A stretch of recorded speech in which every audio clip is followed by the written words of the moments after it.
There. How's it going, everybody? I'm tired Terrible. and I'm Mhm. devastated. I think everyone's tired. Hey, Yeah. hey, I should be the only one tired here. I just got back from work like an hour ago, and I barely was able to Hey, watch we're all Chucky. tired in our own ways. Stop trying to like Mhm. one up us, man. You're always trying to Yeah. one up us with how Which is Did tired you anybody are. woefully tired. did anybody here just recently work at a cemetery today? No, Oh. because I work at a Oh, burger place, which is a whole nother beast on its no, I own. was surrounded I by would rather work at a cemetery. Cemeteries are cool. no Hmm. cryptid. I was surrounded by screaming children all day. I think I'm a little right tired. I got. I had to I had to work and I had to come home and I had to clean all the carpet with like a full cleaner and all that stuff. And I just got done doing Mhm. that. That's why I said I could be a few minutes. Gotcha. And So plus, y'all cryptid, been like I moving. told you, I'm dealing with a loss right now, so Hmm. I came home to deal with the most frustrating character in all of Marvel right now. So I don't know what you want from me. That's You Ooh, you leave the queen out of this. yeah. He's a queen. Jake, you, Jake, can you post the topics in the private chat? mhm. She's the queen of being a pain in my ass. That's what she is. All right. Hey, Jake, you Look, talk bro, you about did the right thing. Get off her back. Jake, you talk about frustration. Just wait until you get to Gotham War tonight. Like, yeah. But it's Gotham. What'd you expect? hmm. Yeah, I don't go to Gotham expecting good things. Okay. I go to Gotham to see a city that Batman failed years ago, but keeps pretending he hasn't. I don't know. He saved the Look, world to bro. Look, compensate, Jake. it's Give a him a break. never-ending war on crime. Okay, it's not never-ending. By save the day. He Okay, can get off he my can back. he can he can destroy the multiverse if he wanted to, but he can't save Gotham. What a fucking superhero! He saved the multiverse. Does He that can make do up for anything? he Like, can do that, but he can't fix Gotham. What a fucking superhero! That's Excuse us for wanting a story. Okay. okay. I guess let's get started. All right. Well, okay. Well, the socials are Welcome. updated. Cool. Well, anyway, let's get started. Welcome to Comic Fanatic Live. You're here with me, Cryptid Seeker 415. I'm too tired to make a new intro. Go ahead. my name is Jake Tylenol. The Sylvie agenda must end here. I We agree. must be better. Uh, I'm Ace Comics Austin, and to be honest, Sylvie deserves more and less at the same time. It's like a weird mixture. Eh, I'm Richter, also known as the Witch of Jotunheim, and rest in peace, Atsushi Sakurai. You are eternal. I love you. Yay. Which I ain't gonna lie, I only heard the Sakurai part, so I was like, the guy who made Kirby passed away, and I forgot you said as a band member. No, yeah, he's the lead singer of Bucktick. They're like a very like famous band. Mm-hmm. Yeah, R.I.P. Gotcha. Rest in Devastating. peace, bro. Okay, guys. But anyway, let's just go ahead and get started. Who wants to open up? I guess I Hey. will. Oh wow. Nope, Okay. nope, it's too late. Yep, stole it. Yeah. Avatar: The Last Airbender. First look at photos. They look alright. Woo! I saw them. They're so cool. Yeah, they look accurate to how these characters should be depicted. But in live action. Exactly. I don't think it's funny. It's because like they look alright. They look like the character. That's like all you can really ask. I can't like I'm not really Yeah, excited.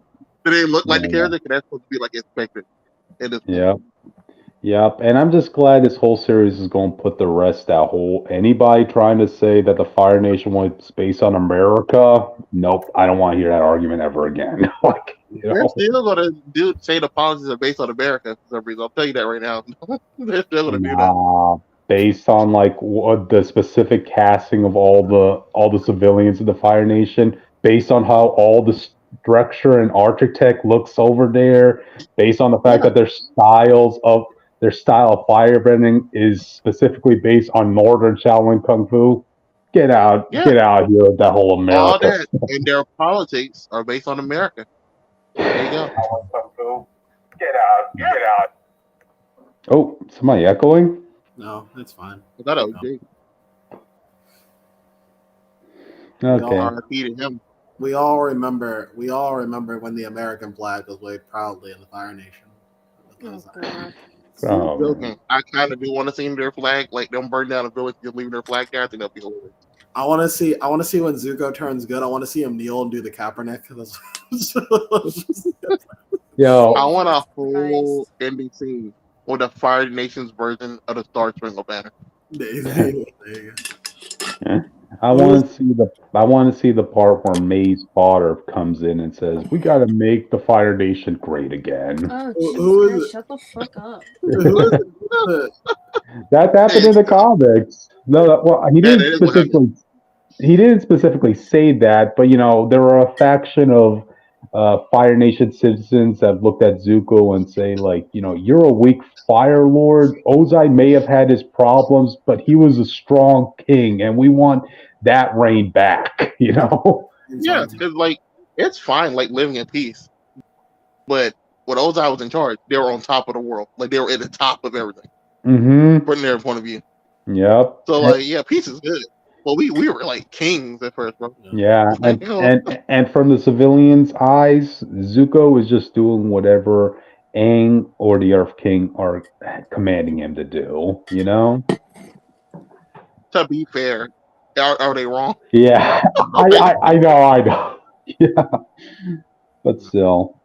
Anyway, I get being frustrated with that. It's like, oh, you can be like, he can be worm shit, right? But Aang tells me to stand down about it, he'll stand down. Like that's how it is right now, mm-hmm, from my understanding. mm-hmm, yep. So So yeah. I mean, Anyway, like, I want the I think we're all happy they look like. Oh my I bad. wish they said like a slur to the Water Nation, so like years later they have like the Water Nation can like stop them from saying that slur in word stuff. That'd be hilarious. I don't know. Gotcha. Hey, you never know. They always want to make like adjustments or something topical to be added to make it a little different. So Look, bro, the opening is gonna be a Fire Nation on a boat, and he's trying to go to the Earth Nation, but he ends up in a War Nation, and he calls them the Earthbender. Yeah. He's gonna be like, and we met them, the Earthers. I was like, you bet what? What are you talking about? It's gonna be the whole Christopher Columbus story. There you go. Oh, I tried to go to India, so you must be Indians. It's like, what? Oh my god! All right. We're natives. But yeah, anyway, audience, if you guys want to go see the set photos, go ahead. I mean, all actors look spot on. So, alrighty. With that, guys, man, that was a small topic, but let's move on to the next. Who wants to take this one? Jake. So yeah, what do you guys hear about those Disney live action? I'm so tired of these Disney live actions. Jesus Christ. I Who am isn't? so tired of seeing like them announce it. I'm just like, what happened to making original stuff? You're releasing Wish like next month. Mm-hmm. Like, Which it's not even original. Which there has to be that one Make person. Tarzan black, I dare you. Make Tarzan black, I dare you. They just won't fucking. I dare you. Dude, I'll be the first person allowed to see Black Tarzan. You just want them to have the balls to. You just want them to have the balls to do it. That's all you want. You just respect it. You be in that theater clapping at every. You know. We just had White Tarzan like 8 years ago. Yeah. Give me Black Tarzan. And all the 8 are voiced by white people. There you go. Someone's gonna be going to try saying like, "Hey, Tarzan's supposed to be the king of the jungle after all. Why does why can't we recast him at that point?" I would laugh if Tarzan's like the only movie to not get a race change. Like Tarzan's just straight up what it was. Like there's everything to say. No, that I guarantee you, the only person getting changed is going to be Jane. It's going to be Jane, and maybe the Hunter. Jane's going to be a black. I don't know. That still might be problematic. I don't know. Yeah, no, I want you to make Jane like Chinese, and then make like the Hunter like Nigerian. There you go. Mm-hmm. Other than that, I don't really have any strong feelings about the other one because they're not going to change anything about Princess and the Frog. Oh heck no! Yo, heck no! Yeah, and Frozen, they probably gonna make one of the sisters black. I don't think they're gonna do both. They should make Anna black to But, piss like- off all the people that are like, they're getting rid of all the redheads. No, to be aren't no, to be fair, that is the actual thing they are doing. That's not a good they? thing. Yeah. They're trying to piss people off. It's literally every redhead you can see, you can name, are being replaced with black people. Mm-hmm. It's kind of funny.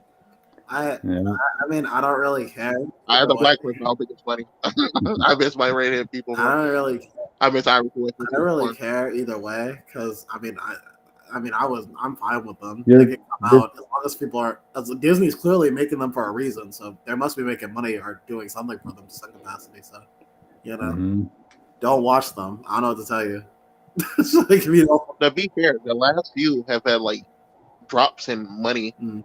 I think the last one to even like technically do well was Lion King, even though after people initially went to go see it because Lion King was like, we're not going back to that. yeah. I still think Little Mermaid. And- I still think Little Mermaid script wise. No, I forgot about Little Mermaid. I forgot about that. You're right. That did well. Yeah. I still think Little Mermaid script wise is better than the original plot, even though the plot is like better visually. But if I had to pick a movie to rewatch just for like a story, it would be the live action version. So I don't know. I don't mind them as long as they're more like that. So, Tarzan might be hard for me. It's like the only one where I'm like, man, that soundtrack in Tarzan was like fire, like Phil Collins at his peak. I don't know. You do that again. Nah, I agree. After seeing how they did the Lion King soundtrack, which should have been like an easy W, and they turned half the songs into like whistles and stuff, it's like, bro, you do that to Tarzan, people are mad. Yeah. People love like almost every song. Yeah, that whole every song in there is just kind of iconic to me. But to be fair, that's kind of how everybody felt about their movie. So I mean, Even them just in the camp making the beat, yeah, even like they're just in the camp making the beat, I still hear people that can like say that verbatim, like every note in that song. yeah. So, and to be fair, that's what everybody feels about every Disney live action. So it'll be no different. I'll just care about the story more. I'm just gonna say like I like Phil Collins. The thing with Tarzan, I don't see how you get shape up the story unless you do like the full. Oh yeah, actually, his parents weren't Anna and Frozen and Elsa's parents. And he patched up with their baby. You really want? Like I don't see what else you can change this story after what they did to the last one, like 8 years ago. You want Disney to have a shared multiverse with the Disney live actions, man? I would love to see those theories come Mhm. true in just like a small way. It won't really matter, but at least it'll make the movie more Mhm. interesting. Yeah. But yeah. In fact, make the tiger that kills them, make it the same tiger from Jungle Book. There you go. One's a tiger, the other was a jaguar. Not all felines look the same, Austin. Oh yeah, you're right. You're right. Not all felines are the same. Yeah, but It's close enough, man. I haven't watched Tarzan like 11 years, yeah, bro. Give me a break. Tarzan's also had other live actions too, so I don't know why people would be crying over this one inherently. But They're trying to go Frozen and Tangled. Frozen and Tangled are still recent movies that people. The last time I saw a Tarzan movie was It's not like remaking classics from like the 1900s, but like you're doing stuff from past 2010 now. the last time I saw a Tarzan movie was the one where they had Margot Robbie as Jane. And I remember the only thing Wasn't that like the 2016 one? I think so, yeah. I mean, the only thing I liked about that movie was, hey, they had like a good attention to detail with his hands for that one scene. Yep. Yeah. Where his hands were like a gorilla's hands. And they had the funniest scene I ever seen, where he tries to go fight the dad gorilla, and he just gets steamrolled. And like they set up this whole dramatic scene of him challenging the dad, and they run each other slow motion, and he just gets steamrolled and knocked. I thought that was great. Yeah. Nothing really much. Other than that, the only one I expect like real improvement out of is like Frozen, because while Frozen was like a classic for people, if you actually pay attention to Frozen's story, it was very clear Han was not a villain until they randomly want him to be a villain, and then the writers and them told you that. So I'll seem to like clean up his storyline would be kind of interesting, I guess. But like Princess and Frog is probably not gonna really be changed at all. I don't really. Tangled might be changed a little bit, but I don't see the need to. Obviously, like casting wise, some of They this stuff might would be make changed. more, But and people just they kind might of get make over more it. scenes where sneezed. All right, they might make more scenes where you get to see Tiana actually be herself, because I remember a major complaint is like, oh, it's the first black Disney princess and she's a frog for most of the movie. So they might fix that. Well, to be fair, the movie's going to inherently be longer, so they're going to have to. Yeah. You're right, though. Well, I don't really see what you'll change about Tangled, like narrative-wise, to make it more interesting. But that'll just be She's it. black. I never. Long braids. She's No, blind. she's black and she has long braids, but that was. No, I thought you said she's blind. I was like, what the? She is also blind. I never got around to watching Tangled or Princess and the Frog. So Princess and the Frog and Tangled are pretty good. Pretty good. So I recommend them. Yeah, but with these movies, isn't Brave a Disney movie? It was incorporated as a Disney movie, I think. It was from Oh yeah, it was a separate studio, but then it just got absorbed into Disney. You know what? After these, I bet they'll do Brave and probably do the old Anastasia movie. I love to see like Anastasia in modern day live action. See what they do with that. Oh, jeez. It's been so long since I heard of Anastasia. Yeah, it's on Disney Plus. I just remember when Disney first got Fox, everyone was like, "Oh, she's a Disney princess now." I'm like, "Oh yeah, I guess she is." Oh yeah. Anyway, I mean, I guess that's really it for that topic. Any final thoughts? Your mom. If only she was a Disney princess. Let's hope the stuff they add. People, you just have to get over like the race changes and all that, because all that stuff's gonna happen. Well, they just hope the new narrative beats they add are good. I guess I'll put it like that. Gotcha. But anyway, all right. Let's move on to the next topic, and I got this. Chucky Season 3, Episode 3. I actually like this episode. Jake, did you actually Jake, what did you think? Oh no, we lost Jake. Anyway, I guess Go ahead. I thought it was okay. I was just happy they explained everything now about his plan. Even though I still don't like it, at least we know what's going on. I think this is the first time they ever just laid everything out on the table. It's a combination of that, and it's also a combination of the fact that this didn't involve the White House until the end. Yeah. It's still crazy, like the stuff he's getting away with in the White House. But I'm glad he has an actual reason, just not. Well, I guess I want to be the president. Well, you know, it's an explanation, but it depends as to whether or not you buy that explanation. Because apparently, okay, audience, Chucky, he's physically aging, right? And apparently it was a result of the exorcism the kids tried performing on him in the last season, which ended up conflicting with the Dembala magic that Chucky uses, you know? And in order to kind of, gain back his power, he has to go to a place where there have been many killings or an evil spot. Wait, that's how it was, right, Austin? Yeah, basically Shambhala or Shambhala, wherever it's called, is basically it saw it as forsaking his faith, which him, so he's being punished. So he had to sacrifice 6 people in a very like messed up murder history house, basically, and then dedicate those kills to his evil voodoo god person. And he did do that in the show, but the house wasn't evil enough. So he chose the White House, saying, even though no murder has been in the White House has caused the murders of millions worldwide. But that sounds like a fake cop out that shouldn't work. Yes, true. I mean, I would imagine like Chucky knows a lot of slaughters that have been going around like in other places, but just specifically the White House. I think that's just something they wanted to go. Oh yeah, the writers wanted to tackle. Oh yeah, the house. the house he first murdered people in. Apparently, that was the house from Amityville Horror. Okay, what is that? I believe, if I remember right, it's a movie or a Oh, TV show, but it's another horror place. They used that exact house from wait, that movie, Annabelle? and that was the stuff he was hinting at with those murders. Oh, okay.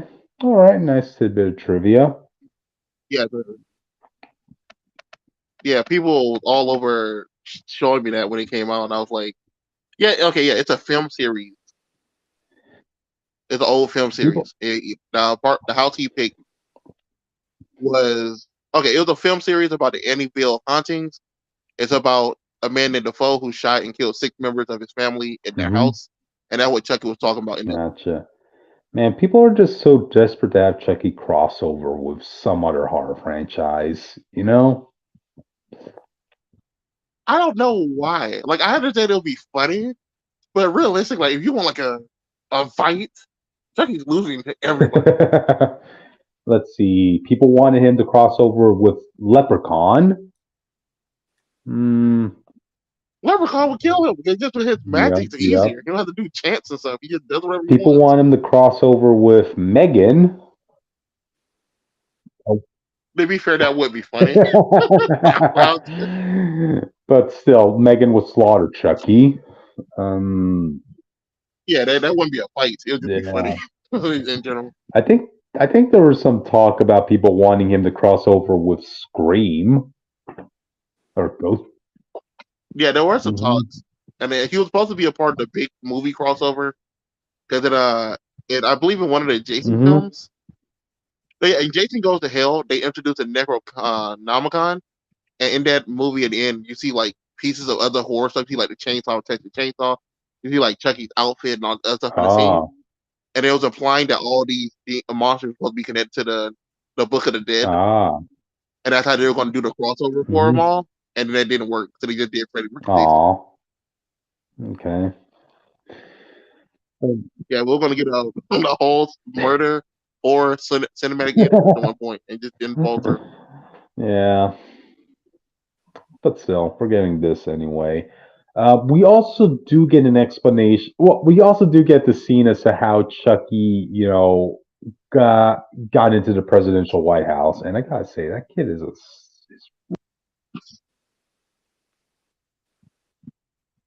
You cut out. Oh no, Cryptid died. R.I.P. F in the chat. I guess I'll go. That kid is weird. Which so the mom, I believe, either had a kid or she had a miscarriage. It wasn't that clear. Mhm. And the kid was gonna be named Joseph. They're in the grave for the kid. And then the youngest son, who's like 8, Mhm. he just sees a Chucky doll nearby, and he just goes and grabs it off someone else's grave. And then it's like, hey, my name's Joseph. And he's like, I want to keep it. And they let him keep it. They stole his toy off someone else's grave. Can you guys hear me? Now we can. You died Oh, for okay, a Yeah, minute. Gotcha. you die like mid sitting. Yeah.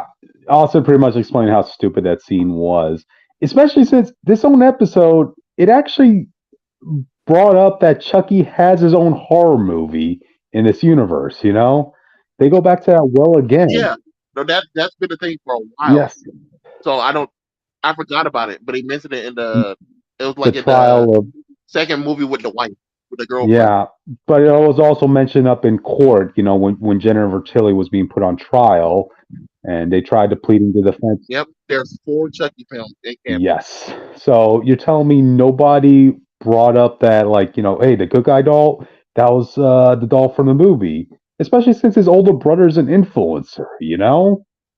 He's all up to date with the tweet. Yeah, that's the real question. How in depth do you think these movies are? They can't be like on one for Mhm. one. But it would make sense. So it has to be a doll called Chucky, but it could be a good guy doll But you also got because that'll be like you got to also remember Charles. I don't understand how you. But you do got to it. also remember Charles Lee Ray was a famous serial killer, so that would give more publicity to these movies. Yeah,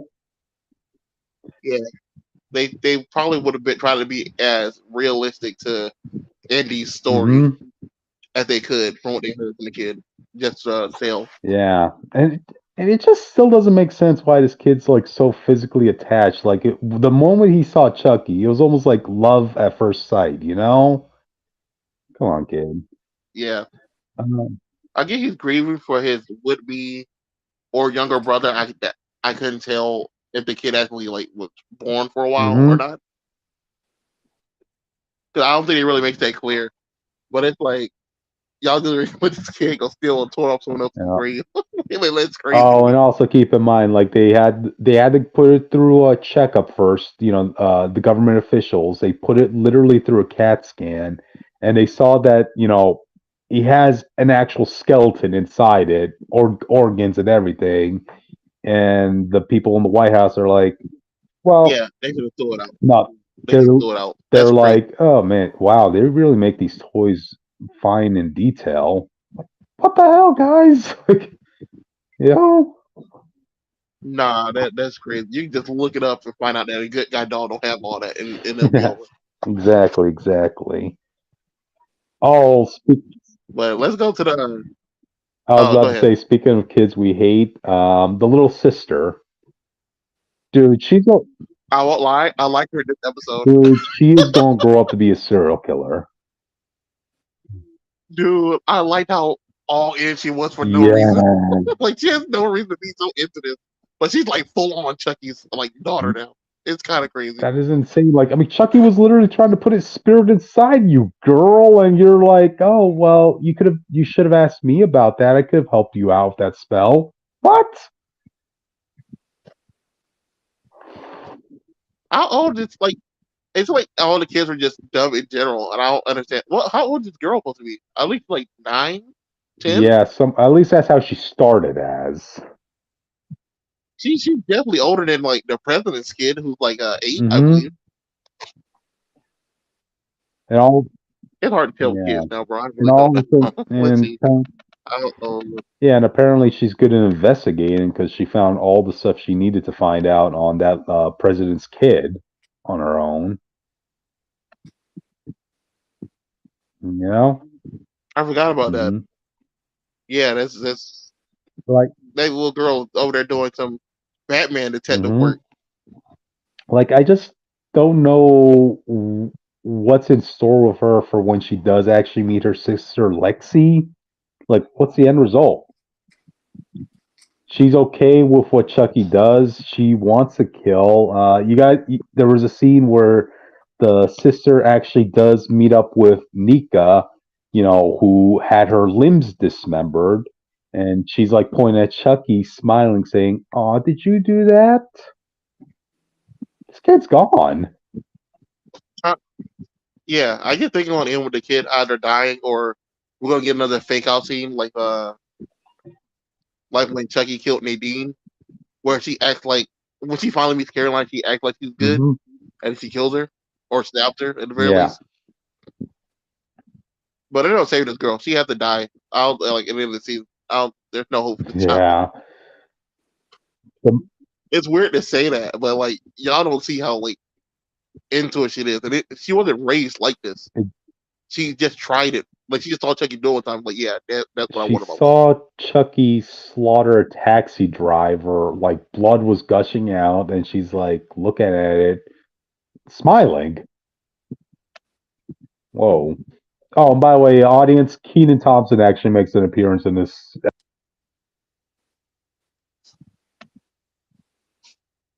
Did he cut out again? Yes, yes, he did. Well, yeah, Ken Thompson shows up and he gets a brutal death. I think Jake, we thought it together, right? Yeah, but I don't remember much of the episode. So That's the umbrella death scene. You guys can hear me now, right? yes, Yes. Okay. Yeah. Technical issues today, audience. But yeah, Problem though. what can I say? I have a busy life. Yeah. I blame Witch. Yeah. But, aside from that, it was a good cameo of Keenan. I mean, I don't see why his character wouldn't die. I would imagine any celebrity who wants to pop up in Chucky will have it on their contract that, yeah, I want to get killed by Chucky. Like, He had a really good death. And like it was, I would say it's like a good death, but it was like very visually unique among Chucky kills to me. Yep. That man had a whole umbrella shoved down his throat, and then he opened up the umbrella and like blew out this guy's face. That is true. Let's see what else. I'd like to see what did you think about the trial? Oh, the trial. I had a lot of fun with it, specifically when all the kids had their turn on Stan, and they were actually bashing Jennifer Tilly's voice, saying like, "Her voice is in my nightmares now." People are making fun of Jennifer Tilly's voice. How fucking dare they? I'm coming after your toes. Well, given the fact that, all the stuff that Jennifer Tilly did to these kids specifically, I would imagine that voice will be the stuff of nightmares for them, Oh, I thought you were talking about real life people. If you're talking about real life people, I'm coming for your toes. Oh, no, I'm not talking about real life. I'm just talking about the trial, because, each of the kids had their turn, to testify against Jennifer Tilly because, she's done a lot of atrocious stuff. She was Chucky's right-hand woman, helping him in all his murders. Just double checking. The kids are fine in the show, but if it's in real life, I'm coming for you. I mean, hey, wait, for God's sakes, Jennifer Tilly kills... Oh, wait, Tiffany Valentine kills Jennifer Tilly in this series. Okay, well, I don't watch Chucky stuff, but I do know Jennifer Tilly from other things. Okay, gotcha. But yeah, I found that entertaining. Oh, looks like we lost Ace. Okay, hold a sec. Let me bring Ace back. Ace, you there? Awesome. I cut out because it took me to Reddit without trying to find out the little girl's age in the show for some reason. Okay. But yeah, another thing I liked about this episode was the moment where, Chucky had to go to a doctor, right? But, he can't just go to any doctor. He goes to a voodoo doctor who just looks like a regular ER doctor, right? It's like Chucky just comes in for a checkup, and you have like a whole bunch of other practitioners in voodoo in the waiting room, It was Chucky's turn. He comes in, gets his whole body examined. He's wearing those patient's gowns. He's like worried as to what the results are going to be. How this dude, you know how the doctor just literally just went under and grabbed this doll's private parts with like no consent? And I was like, huh? I was like, bro, you can get a little warning. Hey, it was a professional curiosity, Like, I mean, what's Chucky going to do? Kill him? He's the only guy who would know anything. He would know how to fix him, True. Yep. And I liked how like Chucky was like telling the doctor, Doc, you're not what I thought you would be.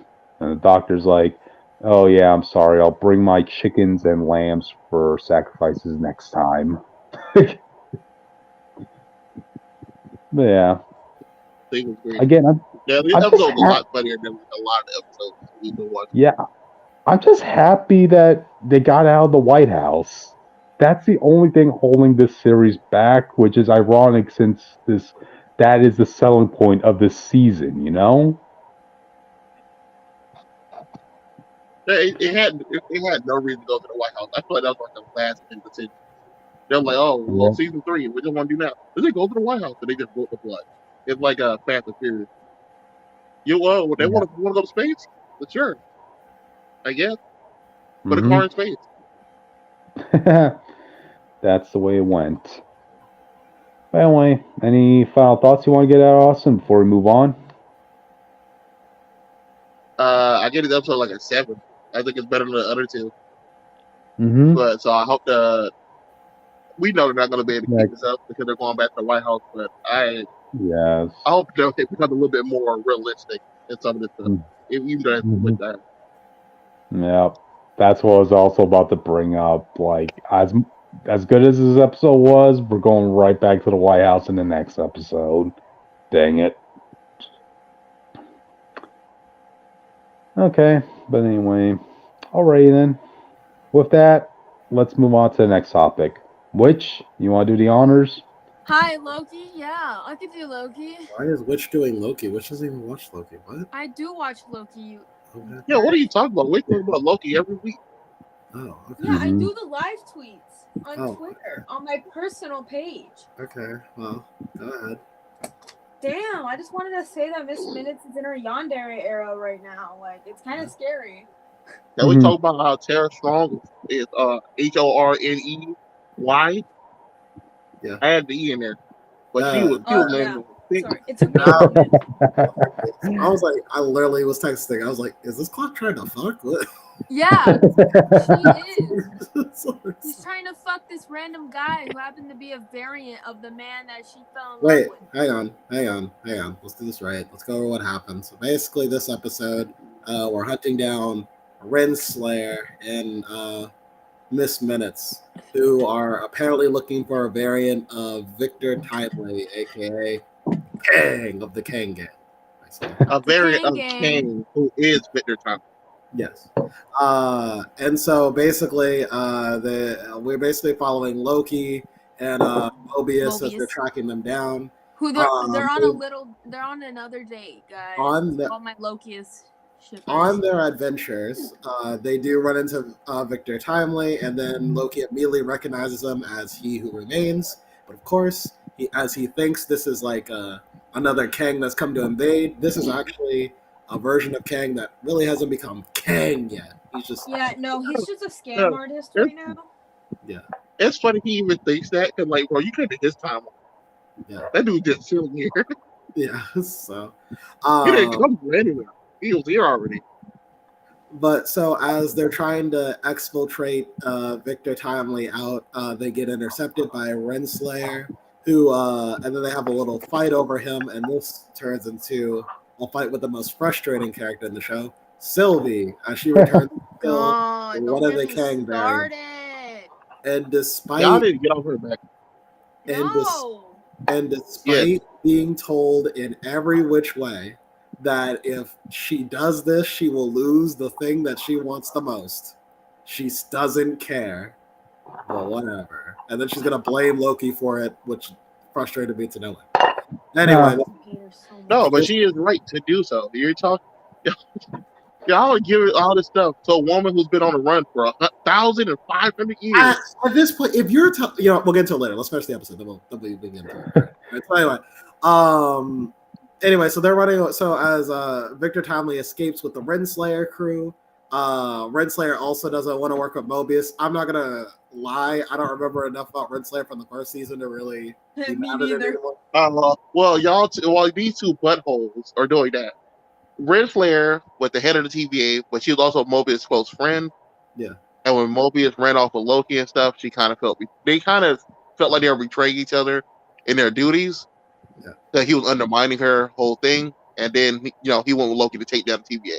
So she said "F you," and she went on her own thing. Yeah. So and so basically, Renslayer winds up victoriously get away with Victor Timely. Some flirtatious shenanigans happens with Ravana, but she gets Ravana being Renslayer. But she winds up getting betrayed by Victor and Miss Minutes, and then some romantic things happens with Miss Minutes, and Victor's like, No, it's not romantic. No, it's not romantic at all. Wait. Then some romantic things happens with Miss Minutes, and Victor's like, I'm asexual, and then he puts her away. And so then Loki and crew, Renslayer catches up with them and tries to kill Victor. Loki and crew come in. They try to stop it. Eventually, Sylvie comes in, tries to kill Victor, and then Loki's like, hey. Oh, no, not Loki. I'm sorry. Victor's like, hey, I'm not that guy, pal. I am not that guy. And then she's like, yeah, you right. So then she lets him go. And then she's like, Loki, don't make me regret this. Yeah, and then she deals with Renslayer as Loki and Mobius successfully get away with He Who Remains. Renslayer didn't try to kill him. She tried to control him. And she was going to send him to the end of time where she can go get him. That was the whole point of this thing. Yeah. All right. So anyway, like I said, this is like the weaker episode to me. Anyway, so like I was saying, I understand Sylvie has been on the run for years, but you also can't constantly be mad at Loki when he's trying to save your time. No, All no. you would have to do. Yes, you can, because there's no proof that is telling the All she truth would that is have real. to do is go with them while they're dealing with this. When they're done, she can try to kill him then. What you're talking about is that everyone just keeps telling her, "Oh, this stuff is bad. This stuff is bad," but she has not seen any proof. Even when she went with them, all she saw with them do was kill the timeline that she was trying to save. Because she goes with them and then leaves immediately, rather than just stay with them and try to figure out what's going on, which is fine. At that point, that's fine. She was mad at them at that moment. But at this point, it's like, just go with them and see. You can verify everything they're saying, even with the Victor Timely situation. Right now, she's running with them, so it doesn't matter. Yeah, but at the time she was going to be mad at them, they just killed them all the time like you were trying to say. It's the fact that she's still constantly not even thinking of the idea of like, why would Loki say she this? Literally did in this episode. She knows Loki has her best interest at heart. Even if she doesn't agree with him. No, she doesn't, because she doesn't trust him anymore. Because he was the first person Loki was the first person she trusted after 1,000-some years. And then she felt like he betrayed her. She did not believe him that he had their best interest. Was like, I get you're mad, but I'm thinking about the multiverse right now. And if he's still talking about it, maybe consider it and go with her. That's what makes me mad at her. It's like she just... You say that, but this episode, that she consider it, and she goes along his plan. No. And she stays behind to stop Renslayer, who's actually stopping Loki's plan. No. She didn't consider it because of the multiverse. She considered it because Victor said, I'm not that guy. That was the only reason. Yeah, you know why she did that? Because that gives proof to everything that she said, that she wanted to give everyone free will. It reaffirmed both of their ideas that, yes, all the other timelines matter, and Loki might be right. Because this guy isn't that guy. No, it doesn't, because her argument is like him just not being that guy, which is fine. Even if he was the guy, just go kill him after he's done. All Loki was saying is that the multiverse is in danger. Come with me, check it. I don't verify. That's all she would have to do. And then she could kill him if she wanted. The thing you're saying is it doesn't matter, though. She goes to him and everything he can show her does not prove that. It just said the TVA's falling apart. That's a good thing to her. They've been under her for 1,000 years. The TVA falls apart and then the multiverse does. That's what he was saying. Yeah, but there's no actual proof of that. They just keep saying that. You're not going to get proof by just saying no. That's my argument. Yeah, I'm saying, you can say that, but honey, she doesn't have to go with them. She don't have to go with these people she don't trust just because they keep saying that. Every time she has went with them, they haven't been able to prove it. They just keep saying it. She doesn't stay. She went for a second and then leaves. It's like saying she went with them to stop the problem, and then she saw the TVA did not change, and these two people aren't actually changing anything of the TVA. She went with them once at a bad time. Didn't even ask, hey, what are you guys doing? What's going on? Why are you telling me all this? You know what I mean? It's not like Loki's coming over there just to ruin her life, obviously. He wouldn't just ask her to come back just so the thing would blow up in her face. If he's asking her something, it's clearly for a reason. So verify what he's saying at the very least. That's all I'm asking. That was my only problem with it. It's I'm saying a poet with 1,000 years of anger and stuff won't think rationally and have to do that. I think it's unreasonable. I think it's unreasonable to expect her to be reasonable in this situation. At some point, when you're constantly being told that the place that you love so much is in danger, consider it. That's all I'm asking. Even if she comes away thinking he's wrong, at least consider it. Go check. I really don't care. That's why I'm kind of sick with this character. It's like she's so far gone, she won't even consider the possibility until someone has to tell her. And I think that's more realistic than her considering this guy that she believes, the guy she believes betrayed her, the first guy she trusted 1,000 years. Until someone brings up to, until someone's like, "Hey, I'm not that guy. I'm clearly not that guy." No. That wasn't just I wasn't that guy. Her whole point of doing that was free will, and if she killed him, it would disprove everything that she's been trying to fight for, and she believes. That's why she didn't do it. It literally fights her. It fights her belief that free will is something that everyone deserves. If she killed, say what you said again, because either I'm lost or you said it wrong. If she kills him, look. If she killed him, it literally goes in the face of everything she ever stated from the last season and now. Okay, and she realized that she had a. Yeah, before that, you said if she killed him, that it If she said before that if she killed him, it would prove everything she said. I was like, was right. No, I said it would disprove everything she said. Okay, my bad. Okay. No, I might be cutting out because our index is not good today. Yeah, but it would disprove everything she stated, So him, that whole moment reaffirms her point, Right. and that's why she's giving Loki this chance to No, prove his point.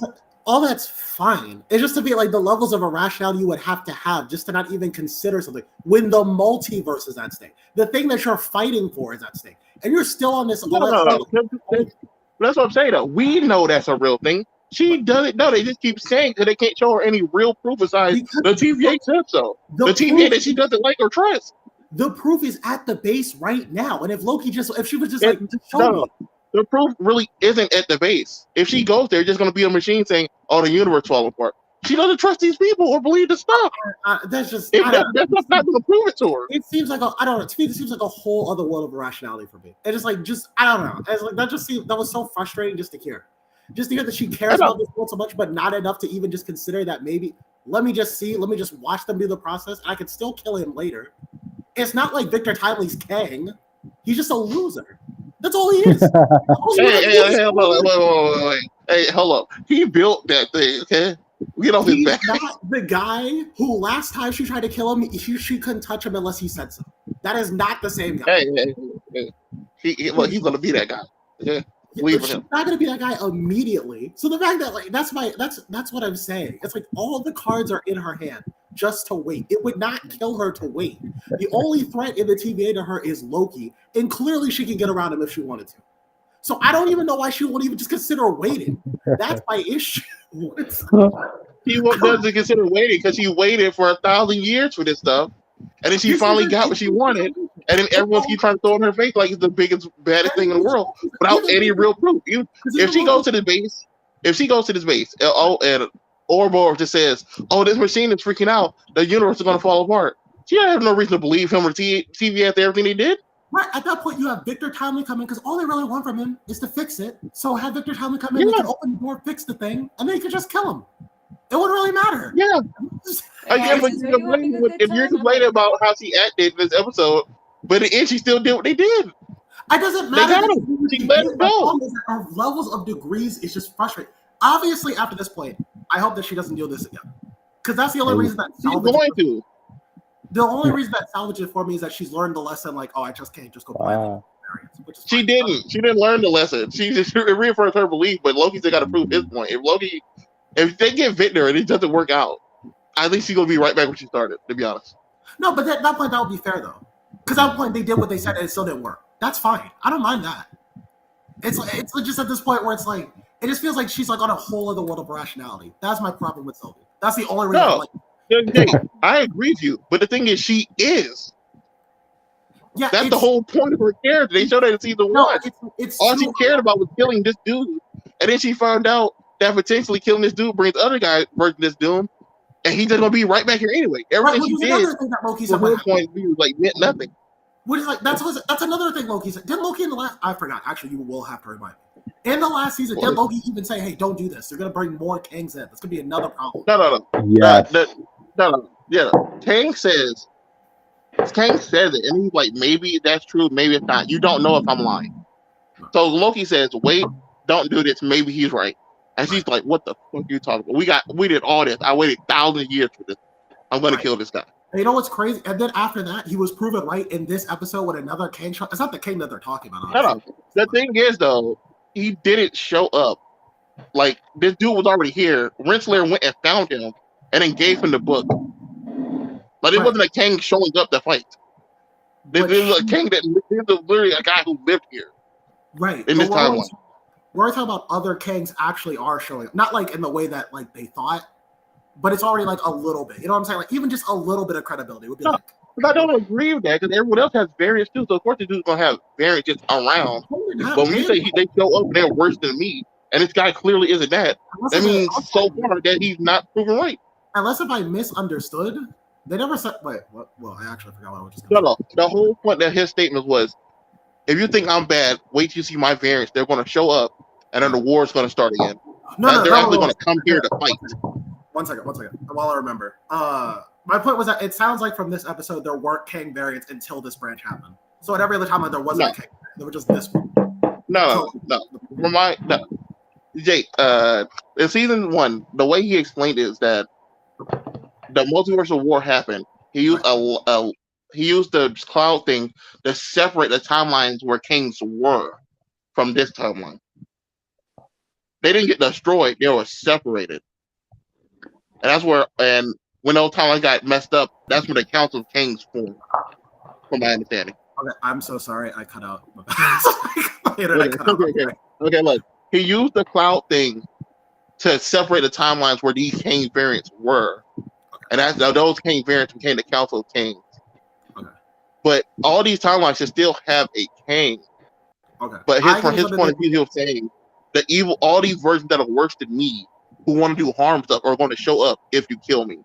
My. I don't think I didn't take it as, oh, you kill me, and then suddenly I'm going to start have variants around. It's like, no, everyone has variants.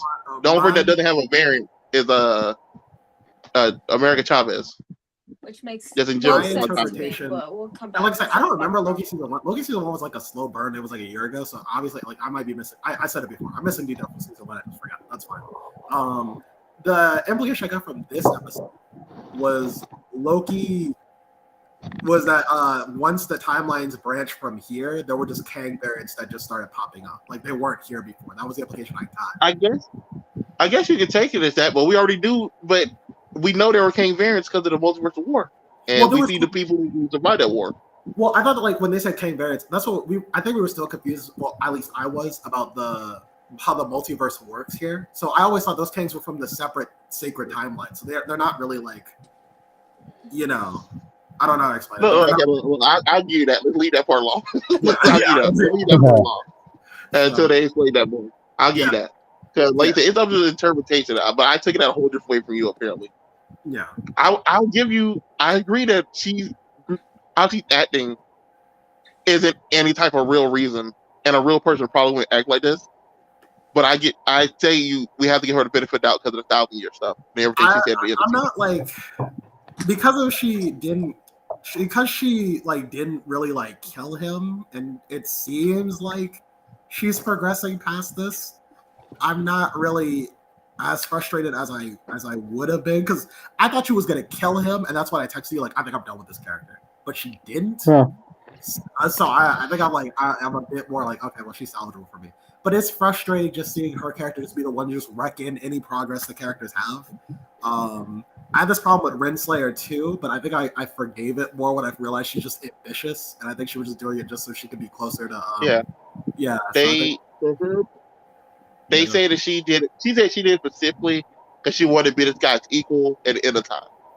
Right. But at the end of the episode, they tease Vince Bennett's going to tell her about the previous timeline where she really was his partner, and he kind of betrayed her. At least that would it seemed like. Right. So we're gonna when she finds that out, she gets mad. She's probably gonna want to kill him. She's probably gonna kill him at the time eventually. Yeah. And then she wants to be the person at the end of time by herself alone with Miss Bennett. I was a bit annoyed. Also, because Renslayer at first, I don't think I understood what her character. I think Renslayer was here. Yeah, hey Comic-Con. Renslayer was like doing the same thing where she was like, "Oh, I don't want to work with you, even though you're saying the same thing." And then like Victor was like, "Yeah, but Loki said the same thing as you."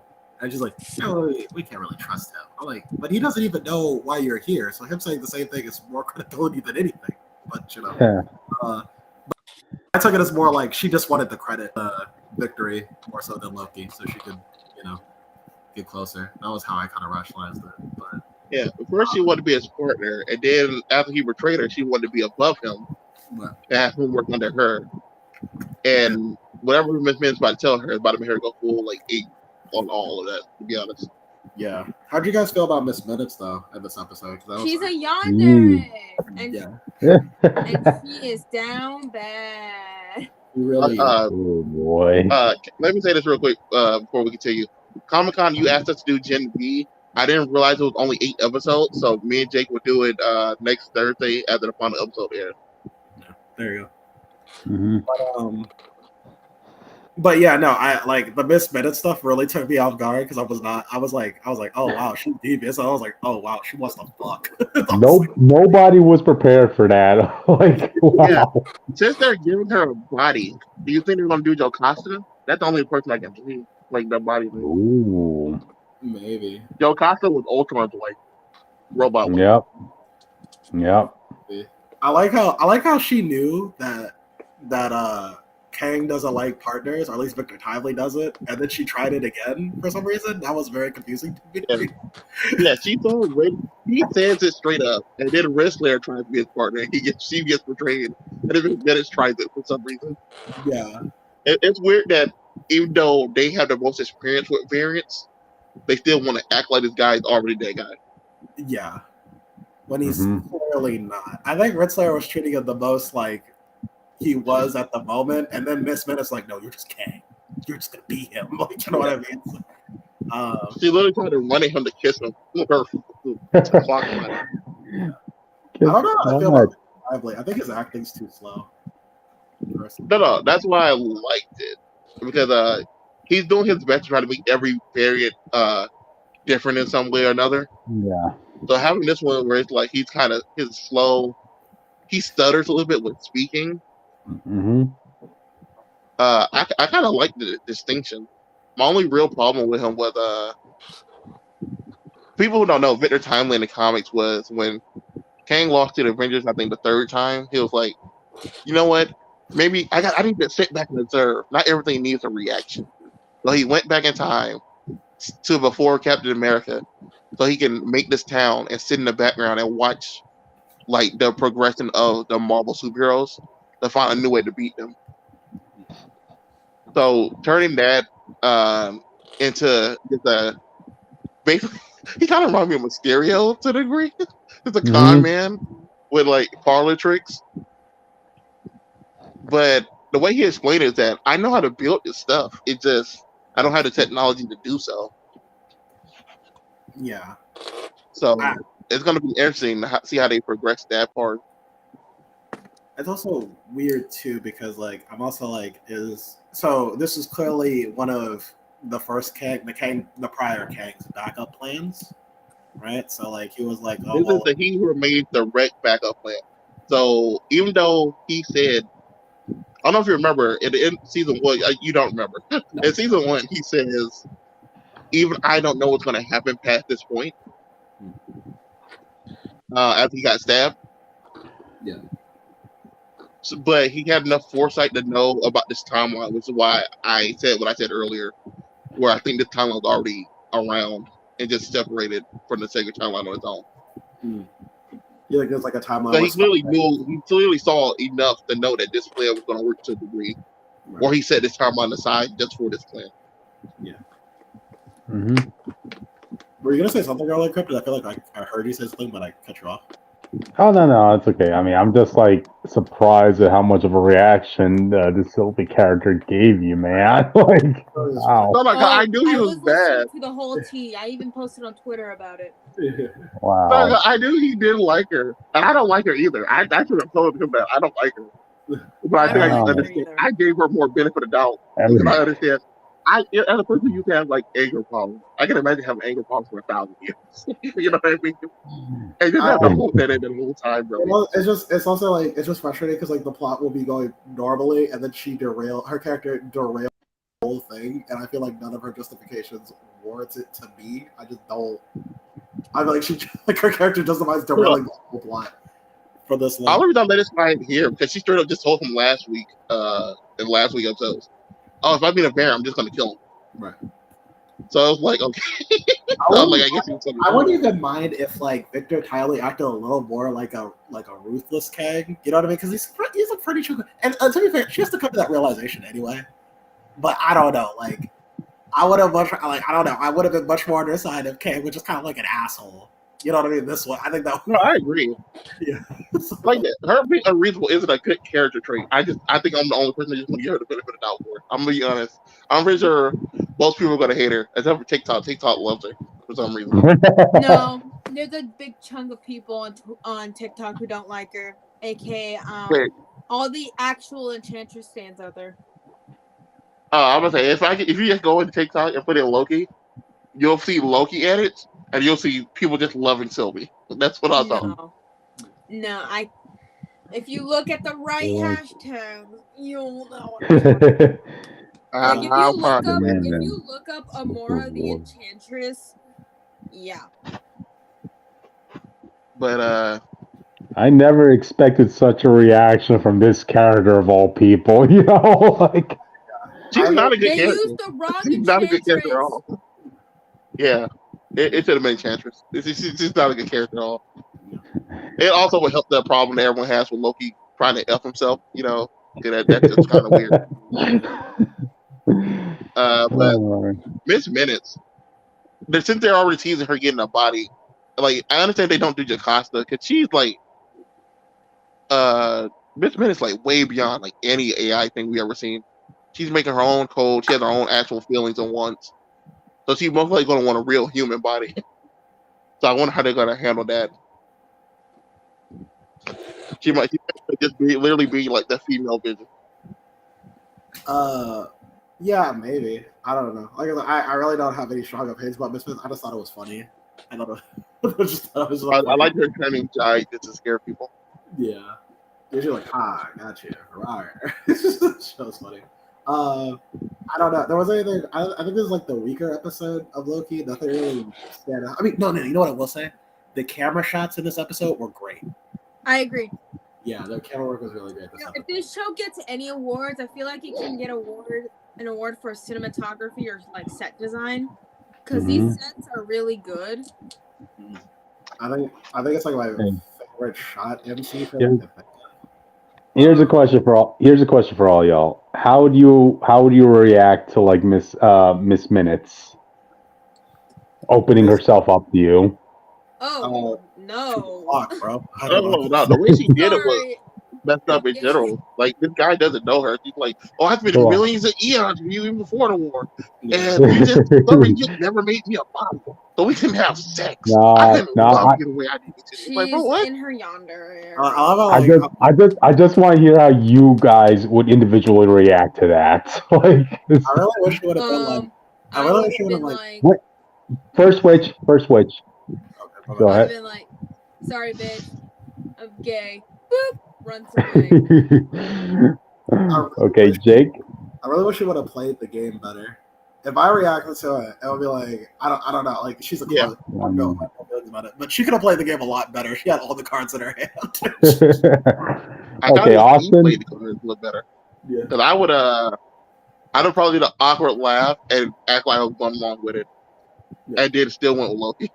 I ain't lie. So I have Miss Minutes on my side and have her thinking I'm doing her plan. But I'm really going with Loki to figure out what's going on with TVA, just to see what the TVA is. Same explanation anyway. I guess that's why at first that's why I didn't understand Renslayer just being so like adamant and like Loki was like the moment Victor said he said the same thing you said. And she knows that he didn't know her plan. So I don't know why she was just like I was like, oh, but maybe he's on the up for this. I don't know. It was like because they both want to do the same thing, but Renslayer wants the credit and she wants to be she wants to move up in the world basically. Yeah. So she wants to be like with this dude when he does it and be the reason he does it. Yeah. It's crazy how so it's like all right.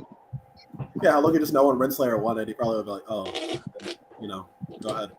I really don't. I was like, you're already the head of the TVA anyway. If you want to be like at the time, we can like talk about it. We can make like a council or something. It's not that big a deal. Yeah. We do the TVA council with the Illuminati, the TVA Illuminati group though. Yeah, but like I said, it's one of the weaker episodes. But I'm not like hating the series. Like it's just one like that episode. I actually liked it better than episode 2 to a degree. Did you? I thought the Victor stuff was kind of interesting. I like seeing him do the whole presentation. And we saw Loki actually teleport someone else today in this episode. I thought that was really cool. He teleported that dude into a cage outside. I'm glad he did that because now honestly I've been forgetting the fact that Loki knows magic. You know, dude. Every time I watch this episode, we did get to see him like see mortals like show God statues or something, and then we get a reference to Balder, which he says like no one knows Balder. I'm like, do you? At first, he implied that Balder didn't exist, and he said no one knows Balder. That implied Balder does exist. Yeah, but he just got popular. Yeah, and then I would ask the question like, where is he?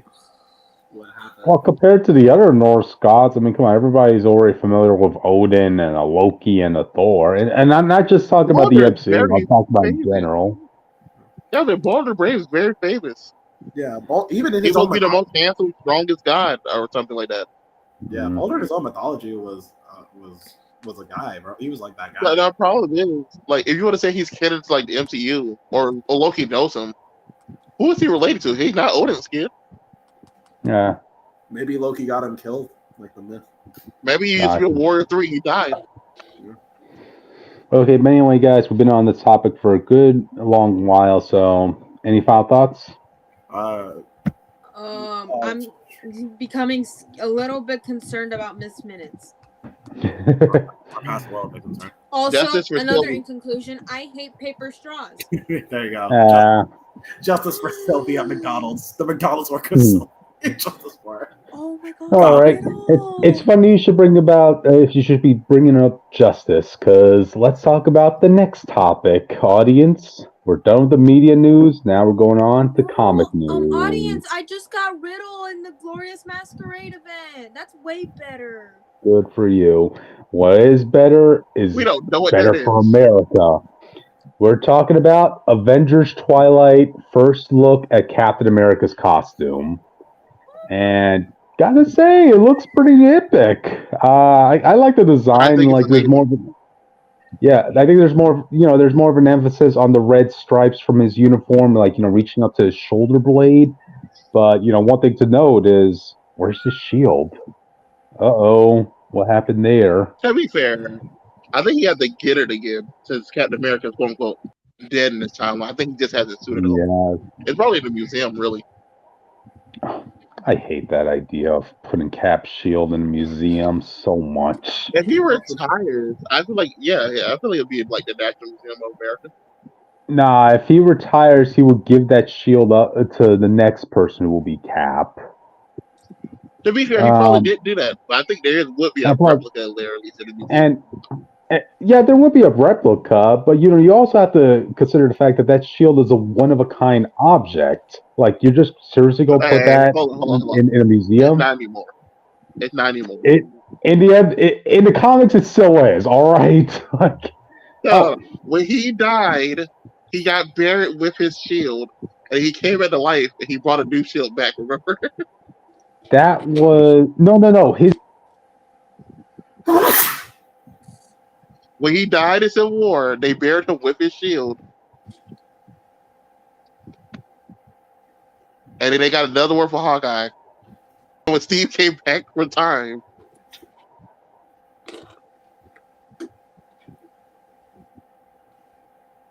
Hello? Am I crazy? Avengers Twilight came out. We have to America. How do you guys feel? Is it good? Huh? What the hell? Did I cut out or did he cut out? I'm very confused. He cut out. You cut out. You go. What are you saying? Where go? Oh, I was saying that Anybody hear me? when Cap died, I'm pretty sure it was stated he got buried with a shield, and then Hawkeye had a shield. Nah, you're missing Iron Man said the real shield was like something. I'll find it. There were a few duplicates. Like there was a duplicate of the shield put in a museum, which Bucky, he was making an admission to go retrieve that shield, right? And when he went to that museum, he's like, I can already tell that as a fake because there's no way they will want to put an item like that in a museum where anybody could just be, taking it or stealing it. They'll say they're not going to do a new cap, but just give it some time. They'll have a new cap, which ended up being Bucky. But anyway, going back to the subject at hand, like we also do get a description so what's in store for this Steve in this article. It says, in a gleaming new world of prosperity, Captain America's no more. But Steve Rogers still exists, floating through an America where freedom is an illusion, where the Avengers are strangers, and his friends are long dead. But is the dream? How do you assemble Avengers in a world that doesn't want them? This Cryptid? has Kingdom Come Superman written all over it. Cryptid. You know what this Yeah. reminds me of?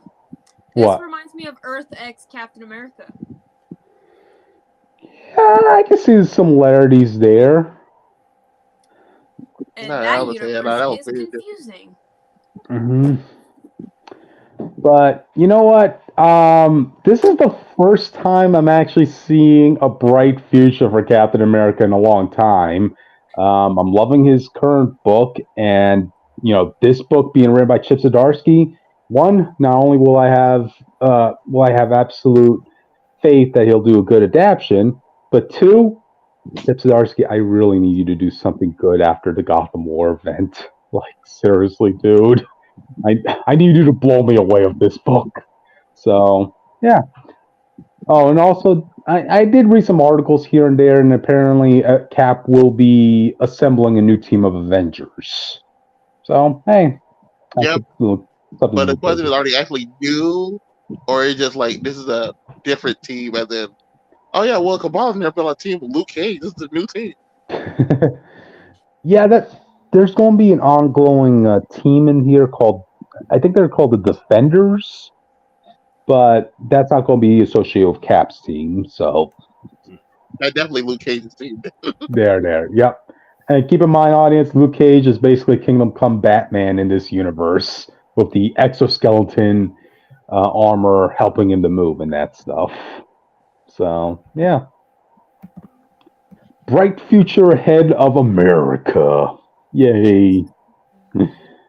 Don't really have any other thoughts just on this, so I guess we can move on. Who wants to take this one? Me! Okay. Which, let's do it. I'm just doing it. I have been waiting years for this. You're gonna let me have this. Announce it. Okay. Eli Bradley, aka the best patriot, aka the former leader of the Young Avengers, is coming back in a new Marvel Voices book. Let's go! You say the best patriot, but did he ever graduate to being Captain America? I remember when I beat him up in Ultimate Alliance being 2. a superhero after Cassie Lang died in Children's Crusade. Have you not been paying attention? God, he doesn't need to be Captain America. He probably doesn't want to be Captain America anymore. I have been If he's still going by Patriot, he probably does. Mm-hmm.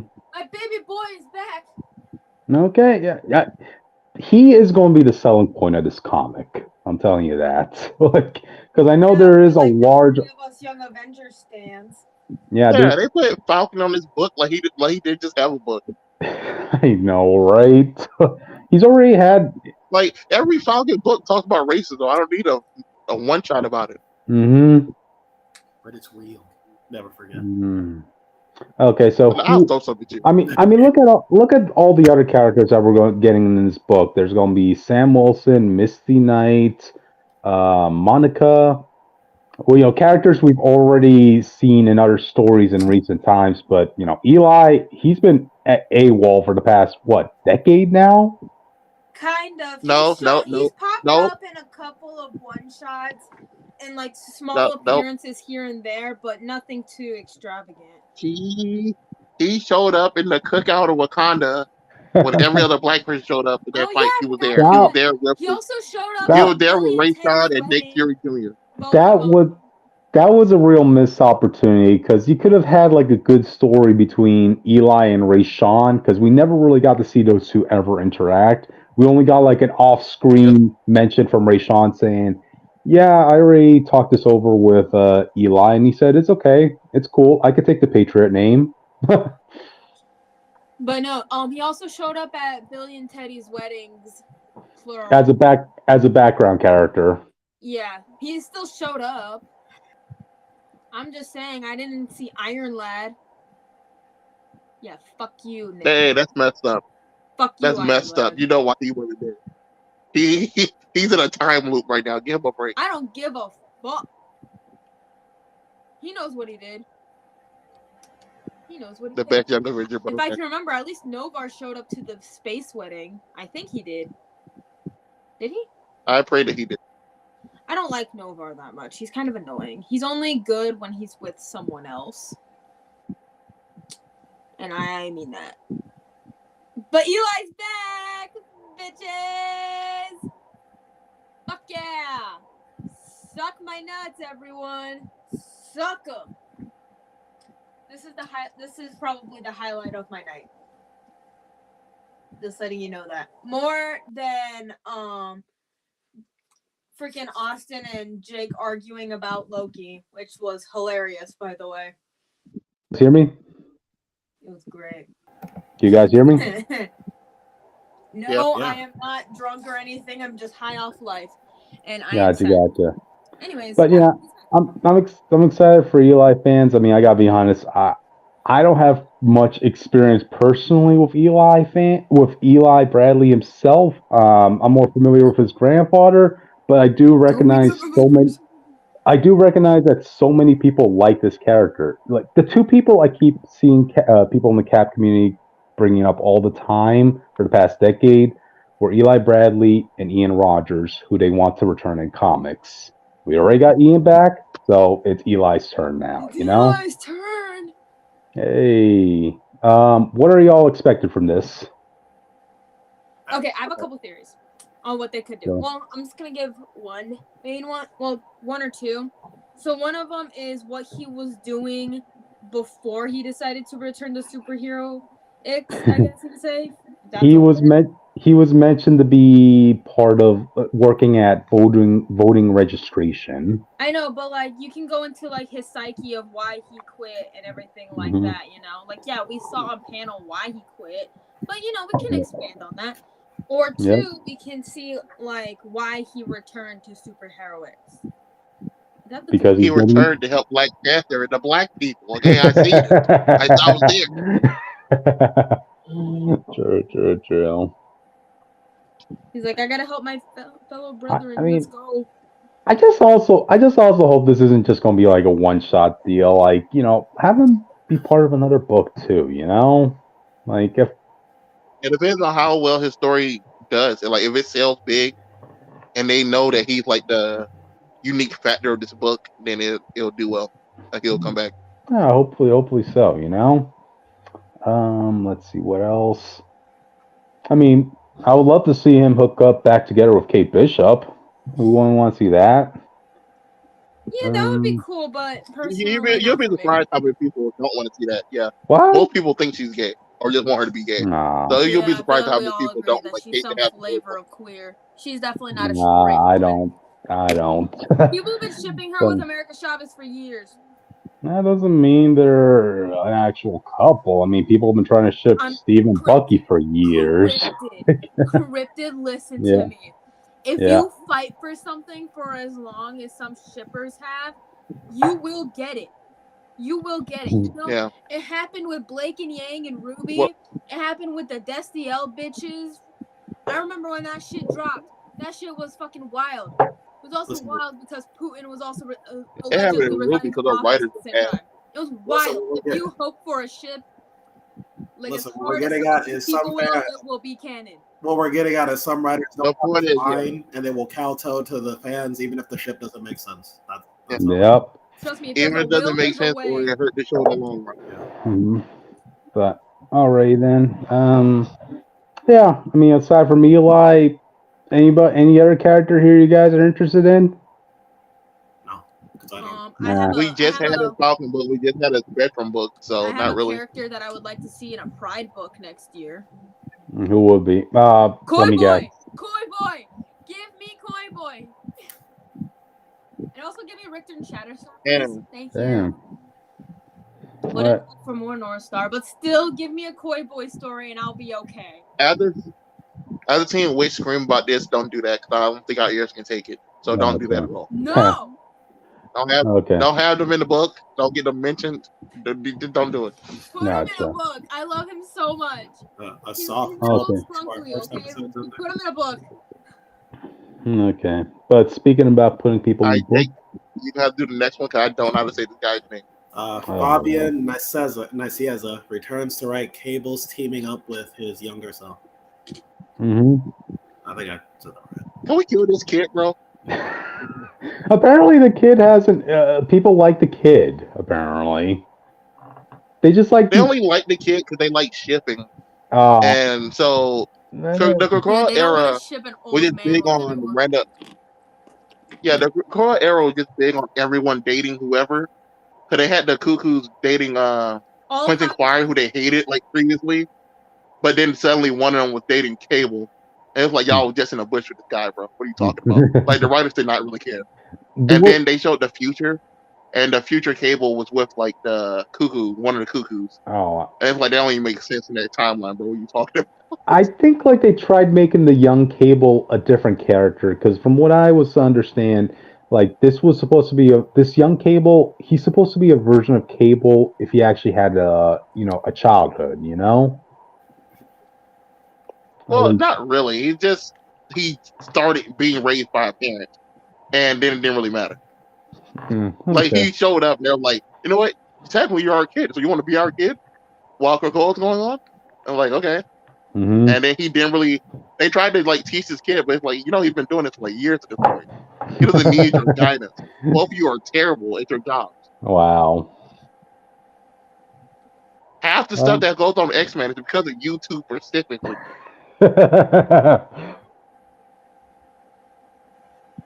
But that's just them trying to teach Cable lessons he should already know because he showed that he did like previously. It was weird, bro. I don't really like this kid. So they brought back the old Cable. I was excited, and then they didn't really do anything with him. So I'm not excited for their team up. You know what they should have done? They should have done a Bishop Cable story. But also, Yeah, having them both tied up together would have been good. But I wanted young Cable and Hope to do stuff together, and they never did that. but give Fabian Nicieza a chance. Like he has his history with Cable, knows how to write the Yeah, characters. I like it with Cable, Mm-hmm.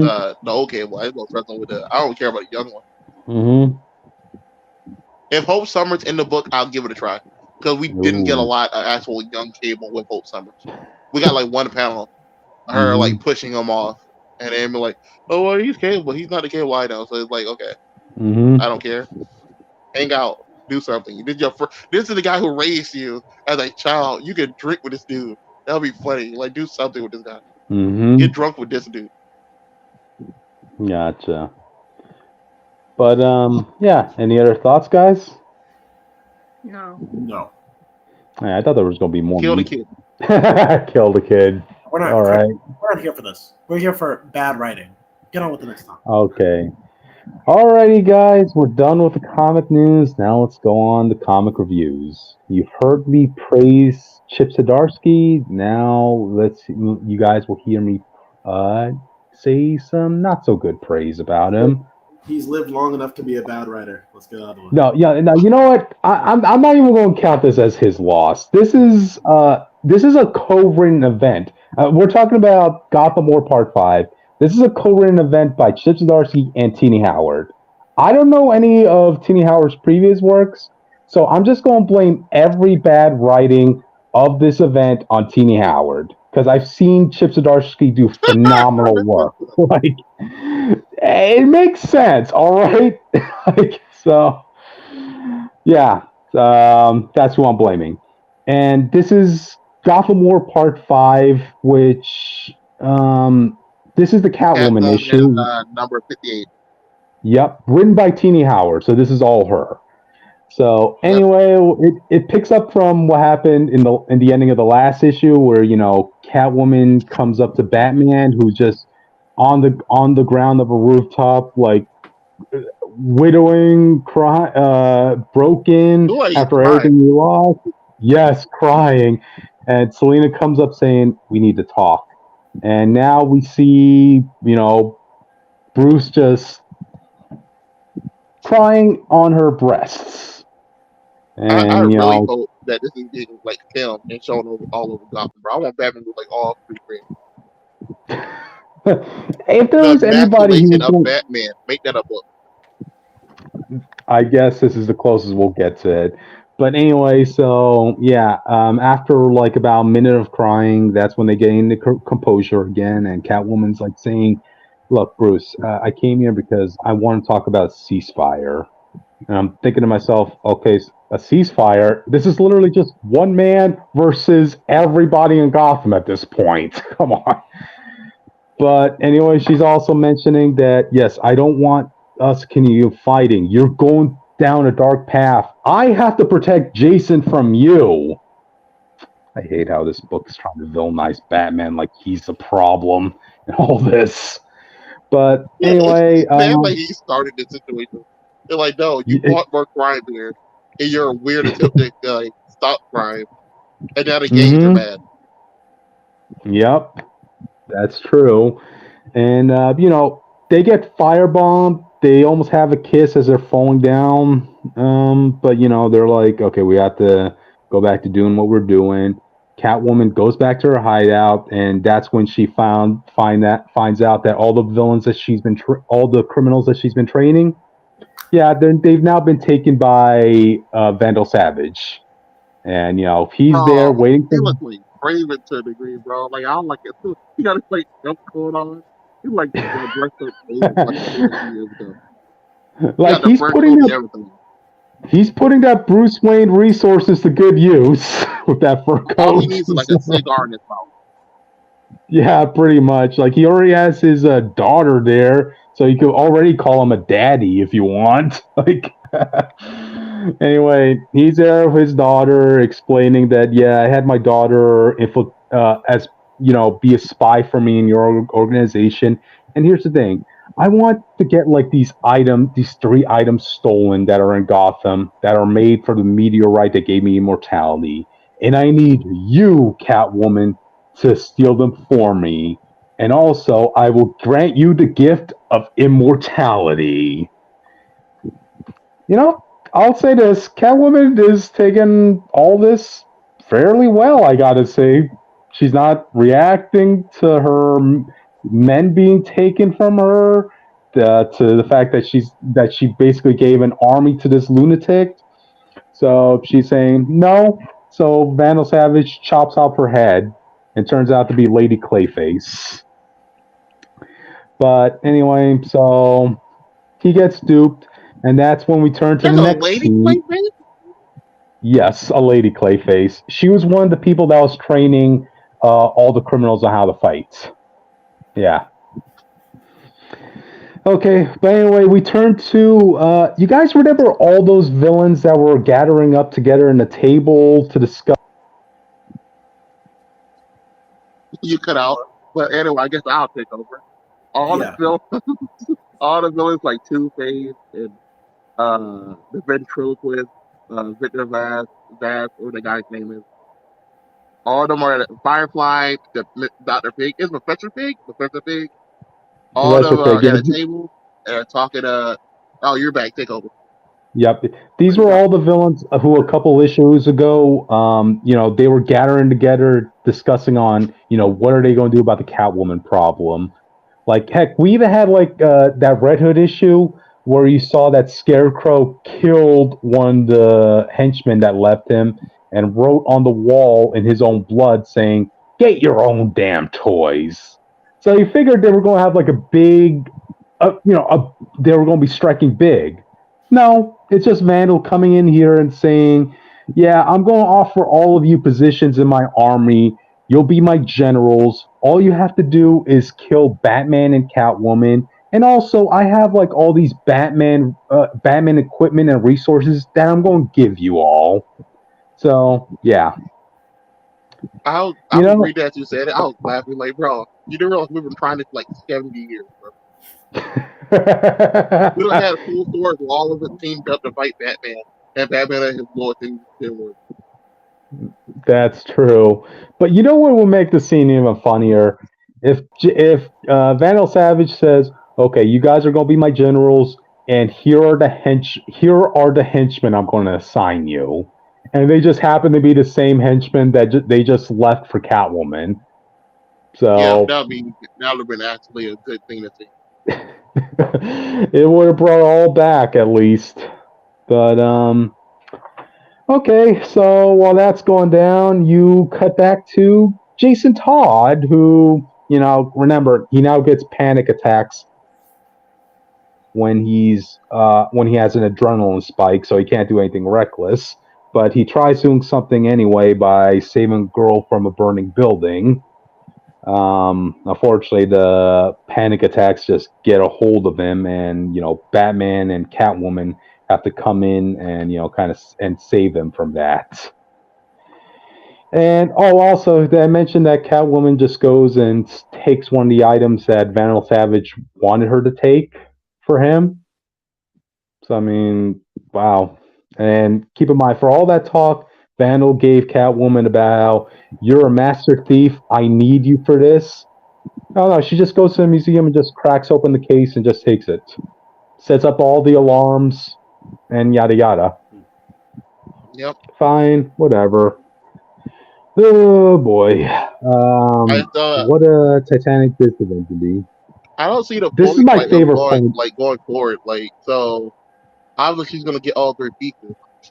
We know she's not gonna make herself immortal, or even if she does, it's gonna be undone really soon. So why does Venom have need to be in the story? You're just gonna get it to break it so no one else can do the story? What's happening? This was what Chip Zdarsky wanted to do.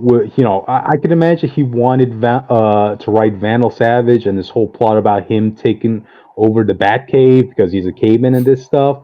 But DC mandates told Chip Zdarsky, you have to write this event, and you also have to incorporate the ideas of Tini Howard into your run now. And you could clearly see that in all of this, This was actually my favorite part. You see this one scene of all these citizens, who got their apartment just burned down, right? And they're all, arguing amongst the cops, one saying, dude, that expensive Fox Tech tablet I got after my first tablet got stolen, it got stolen again. What are you officers going to do about it?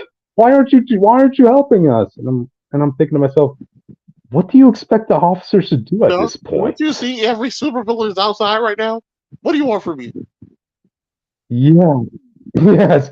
I mean, not only that, but I mean, Catwoman, you train these criminals to be experts in stealing stuff. Now, keep in mind, these people right here, they don't look like rich people. They look like the middle class. Because I can only imagine, after the first guy died, trying to steal from a rich household, all the other criminals will be like, okay, I think aiming for a high-end client, a high-end target might be risky for us. So let's just go to easy fish. Easy fish being the middle class. Yep. So, oh boy. Oh, and also keep in mind, it was a couple issues ago. You had a case where an officer was trying to stop one of Catwoman's men, only for Jason Todd to be in the back, to be behind him, saying, "Look, just drop the gun and act like you didn't see anything. Otherwise, I'm going to beat the crap out of you." Yeah. And also keep in mind, none of the Bat family are going to be helping to stop Catwoman's men. So, what are you expecting a police officer to do at this point? It's a no-win situation. Yo, did I get cut off again? No, we heard you. Oh, okay. I just let you All right. I agree. It's there's really nothing the police can do, and it's kind of frustrating to see them get yelled at about it. The police in Gotham take the brunt of everything. They literally can't do. The police in Gotham can't beat anybody. And it's so weird. It's That's it's true. not Metropolis, where you're fighting aliens and stuff. Most of these villains are regular people, and the writers just refuse to let them get a W on somebody. Oh, speaking of regular people, we cut to the last page in this issue where you do see all the criminals that Vandal Savage gathered, and they're all sporting Batman's tech that he had in storage. Yep, some of them fake bat suit. You got the ventriloquist wearing the tactical Batman suit. He has his doll in the Robin outfit. Firefly has. Okay, I gotta ask. What? Yeah, I gotta ask about that. Look, I know Damian's a short kid. The Robins tend to be young. But how young do you have to be for Batman to have a Robin suit tailor-made for an infant, basically? To be fair, you can see the shoes are like very oversized, but the pants and everything else fit Yeah. perfectly. So I don't know what's going on here. Maybe he thrust them in the dryer. Oh my god! Like, just imagine, like, okay, I gotta go. Batman saying, "I gotta go even younger with the next Robin." Let's get it out there. Okay, but anyway, yeah. Continue on, Austin. You were describing what each villain has. I can't recognize all of them. It was just those three. Okay. Like, I don't know the rest Okay. of the stuff. Okay. So you have the Mad Hatter who has the Batman utility belt. You have Black Mask who has Batman battle armor. Two-Face, I think he has Mr. Freeze's gun and a torch gun. Pig, I don't know. Professor Pig, I don't know what he has, but he has some glove or something. Gauntlet thing. Yeah, so it could be anything. Firefly, I think he just has a new set of bat wings. Wings, yeah. the helmet's different, and he has like that necklace thing and like that.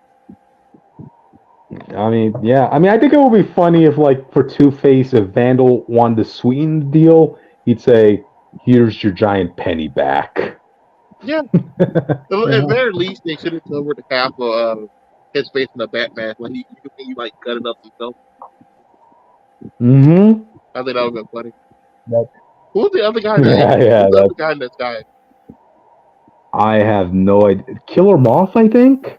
Bro, he looks so weird. Yeah. But nothing about this event makes sense, bro. Like, every issue just makes it work because no one's actually want to address the problem that's going on. Like, exactly. Really? I mean, that whole. What I wanted was the villains to react to Catwoman, which is what we were hinted at early on in this event. But they just scrapped that whole plot out the window with, okay, now they're going to be working for Vandal Savage. Yeah, even like the little stuff here, like even that Batman went on, even if you wrote Batman to go along with Catwoman's plan, the moment that first guy got murdered, his whole thing would have been shut down. And I don't feel like any Batman would agree with Catwoman after that. The moment people start casually dying. Yep. But instead, everybody had to simp for Catwoman's side. Oh boy. Bring it up, guys. You know what? She is a woman. Yeah. I'm just kidding. I'm kidding. You had to do that. Jake, this isn't Women's Month. No, Batman's gonna get all the blame for this event. That's what the last issue is gonna be. Like, Batman, this whole city burned down because you couldn't work with us. Yeah, you were Batman working against us. Like, he needs a J. Jonah Jameson. I would totally volunteer to be J. Jonah Jameson for Batman. I would totally. Absolutely. I'd be so mad at this guy. Like, I would love. You're too busy with the Fantastic Four, man. Trying to intimidate him, but he just stares Batman down. Like, I know you're a BE worker, bro. We know you're not about that life. You might break my law. I'm still gonna put it out there in the news.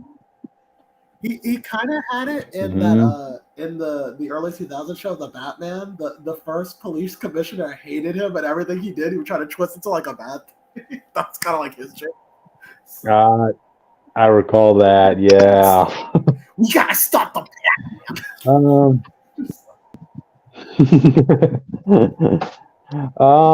So yeah, I think we only have like about 2 more issues left of this. One, which is going to be a Red Hood issue, and the last one, which is going to be apparently the conclusion. Batman, Catwoman, the Gotham War, Scorched Earth, #1. Audience, let's just all blame Teenie Howard for the failure of this. All right, don't blame Chip. Howard, she's great. Well, who am I going to give shit to? Which? Well, we're gonna reserve judgment until Chip Zdarsky's next book, and then we'll see. And then this person. fight you, But this Chris. could I just be- swear, I'll go to Jersey. In conclusion, let's kill Jason again. Yeah, let's just just kill him, right? Like, what is he? Let's all serves come zero. together and just off some of that. I think that'll bring the whole team together. He serves zero purpose. Okay, low tier god. Let's get it. Let's do it. Okay, but yeah, all right. Let's move on. Hello. Oh. Yeah. I hear you. I think we're to cut out again. Oh, okay. Well, anyway, let's move on to. Okay. Yeah. Next topic. Let's see. Back. What is it? You guys hear me? Yeah. You guys hear me? Yeah. Mhm. Next topic is Okay. mine. We hear you. Oh, Yeah. So I just wanted to say one thing, about the Jason thing. I kind of like that when Catwoman and Batman appear in front of Jason, Jason's like, "Oh, get away from me, you two! You two screwed me over since the beginning of this event. I don't want anything to do with you." You know? Yeah. So, yeah, that's all I wanted to say. All right. Anyway, I guess it's my turn. We're going to Daredevil number 2. But why? Who's writing this book again? Saladin Ahmed. I'm never going to remember your name, bro. I'm so sorry. It's never going to happen. Okay. But I honestly feel like reading this issue before I get into what's up about. I only feel like Gang War is the reason they're rushing the Daredevil stuff. Because they entered a whole new gang in this book for no reason. There's enough people in New York for it. But you start off with Matt. Go ahead. What? I think at least gangs are more evenly introduced than secret organizations that have been around since the dawn of history that we just never heard about. You know what I mean? No. I gang. agree. But the problem is, this dude stays next to Spider-Man, and Spider-Man already has 7 villains with gangs. Yeah. But I played Spider-Man too. I ain't seen no Daredevil, so I mean he be doing his own thing somewhere. I don't know. You know what's funny? I found out Spider-Man mentioned Daredevil in the prequel comic. Yeah. But I didn't see him. He wasn't in Hell's Kitchen. I checked. I went there. I looked for him. No. He's on vacation, okay? Okay. Yeah, but this issue starts with him just going over how he's been the last run in the first issue, how he been going through he been having this faith battle with God. He died. He went to hell. He got reborn by what he thinks is God. We know it's not God. Who knows who brought him back and why? But the police are outside. Police come to the door. They're like, "Bro, we're hearing all these rumors that people with guns are just coming into your." Matt Murdock runs a youth house, and he goes by Father Matthew. And the police are like, "We know you and these kids are working with criminals and people with guns just walking through the door." And then I was like, "Bro, what? I'm blind. What you think I'm just grabbing a gun and shooting people? What are you talking about?" It's like Trump. And then the kids, go ahead, Jake. No, I'm just I don't know what a blind person is. Trump, you could be wearing glasses. I don't know. I've never seen a blind. Jake, they try to show him the phone, and he's like, "Bro, I can't see." But all the kids run down the stairs to see the police at the door, and one of the girls will be cussing them out. And Matthew's like, "Hey, hold on, we don't cuss here. What you doing? Can't say that word." I thought it was funny. I didn't realize he was gonna go full language on this little girl. Well, she's not a little girl. She's a teenager. Yeah. All right. But the police come in and search you, you need a warrant. What do you say? A teenager who already has a rap sheet, apparently. Let's just get something out the way. Kids curse at 9 years old. Okay, maybe younger. I'm just saying that they know it. No, I wasn't prepared. No, I agree. I just want to prepare for Matthew to be like, "Hey, you can't do that." Yo, the kids in my family don't curse at that young age. Just want to point that out. Yeah, not around you. Yeah. But well, good. No, go ahead and say what you're gonna say. I'm just gonna say my parents. I went years cursing before my parents found out. Okay, I'm just saying. Same. But the police tried to come in and search. They're like, "Bro, you need a warrant. I'm not letting you in here." And then they were like, "You don't want to do that with us." And he's like, y'all really gonna beat up a blind man and come in his house? Come on now. He loves playing that card, bro. It's kind of funny. But he's like, someone's starting these rumors about our place. I gotta go be Daredevil. I'm gonna go figure it out. And that's when you meet the new gang. And guess what they're called, Jake? It has something to do with fire. Ooh. It's not that. And now you think. Well, he's not Jake, here. you So there? it's we're gonna say he's not here. It's the Heat. Like the Miami Heat, the basketball team. And they're wearing like basic like body armor vests, the block bullets. And some people got like the snapback with the mask, bandana mask on. Mm-hmm. They got like a fake roll. Like it's a fake Saints Row gang. Yeah. But Daredevil comes in, he starts fighting them. And they're talking like mad shit the whole time. I just thought it was funny. Because he comes in, he throws his baton, billy clubs. Okay. Yeah, baton. Whatever you want to call it. He throws it, knocks the guy out. They're like, shit, is that Daredevil? The dude. Wait, let me zoom in. The dude one, I heard he was dead. I forgot Electro was Daredevil, bro. I don't know how. And they're like, well, if he ain't dead, he about to be. They're like, bro, where y'all get this confidence from? Y'all didn't exist until today. This is probably y'all first like superhero y'all fought. But they're shooting guns. Daredevil was dodging everything. He knocked out all the people.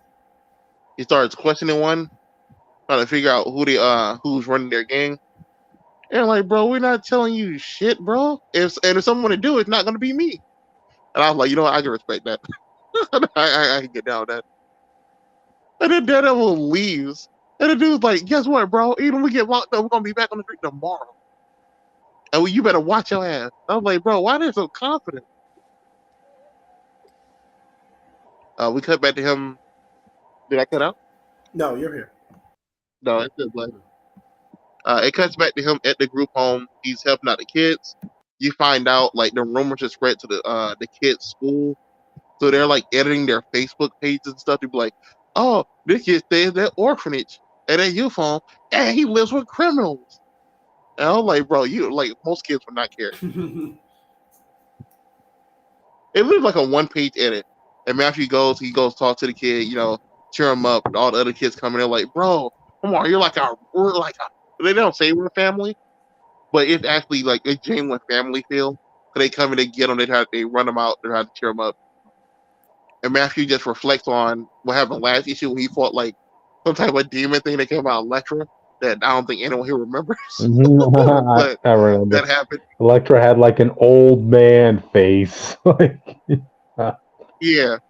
He just started reflecting on that. And he started listening to like who here seen Evil Dead, the last one, Evil Dead Rise? Did y'all see that movie? It was great. No, I have not.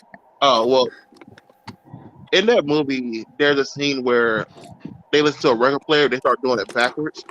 I'm pretty sure that's what Matt is doing here. And when he's doing that, he hears a name, and it shocks him. And seeing like blind eyes widen and shock was so weird to me.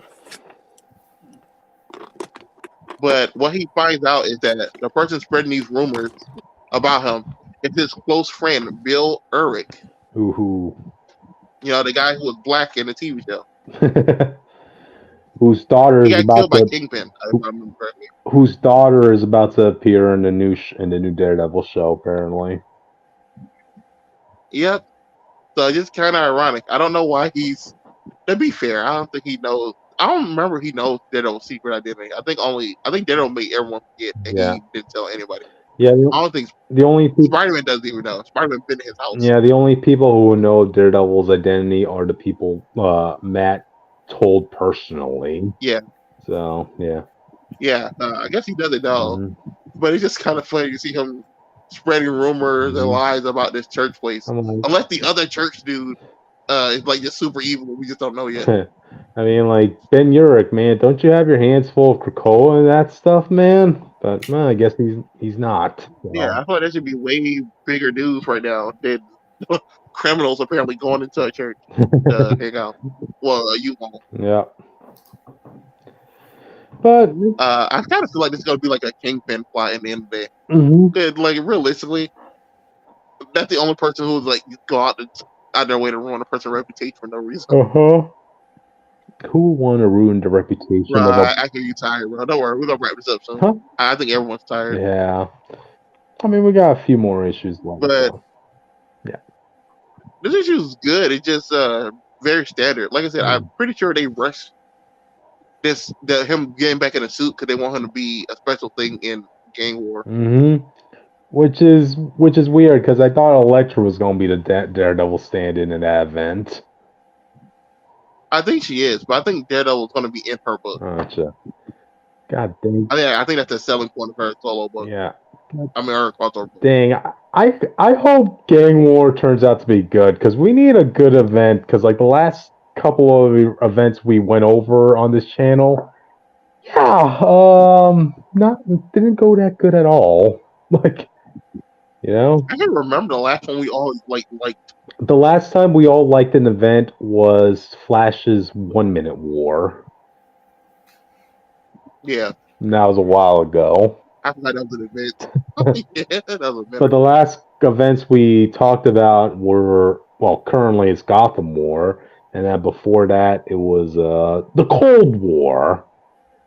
Oh, geez, it sounds like any event will. Yeah, right. It sounds like any event that has a war in it is doomed to fail on this channel. Like, It's time to retire the war. yeah. Also, before we move on, I just realized that the Ben Urich thing, he's on it looks like he's on a news channel, Mm-hmm. and it's Daily Bugle. Daily Bugle has a news channel now? I thought it was just a newspaper. Nah, the newspaper thing, it kind of fell over, but like it evolved into news media. Okay. I you know, that's pretty cool. Mm-hmm. I mean, they had to get out the times. It's like, You know, I think that's funny then.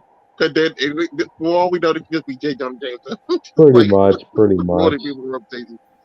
I mean, I don't know too many people that still read newspapers now, so it just went the way of a telephone booth for Superman, you know?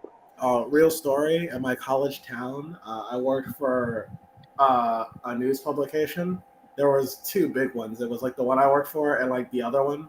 And one was still doing newspapers, and they were going more out of business than the small company that we had. So, you know, That's true. But anyway, I guess that's it for Daredevil. Just in the center, you know. So if we good. Yeah, it wasn't that great. It wasn't bad. So, like, I'm not offended or anything. So I'll just. Gotcha. We'll see how it goes. But anyway, if we wrap this you want to see? we can do our other surprise topic, maybe. So, We'll see. I don't think we're gonna have time. We gotta do this, and then we gotta do the Godzilla book. what? Yep, and the Howling Commandos.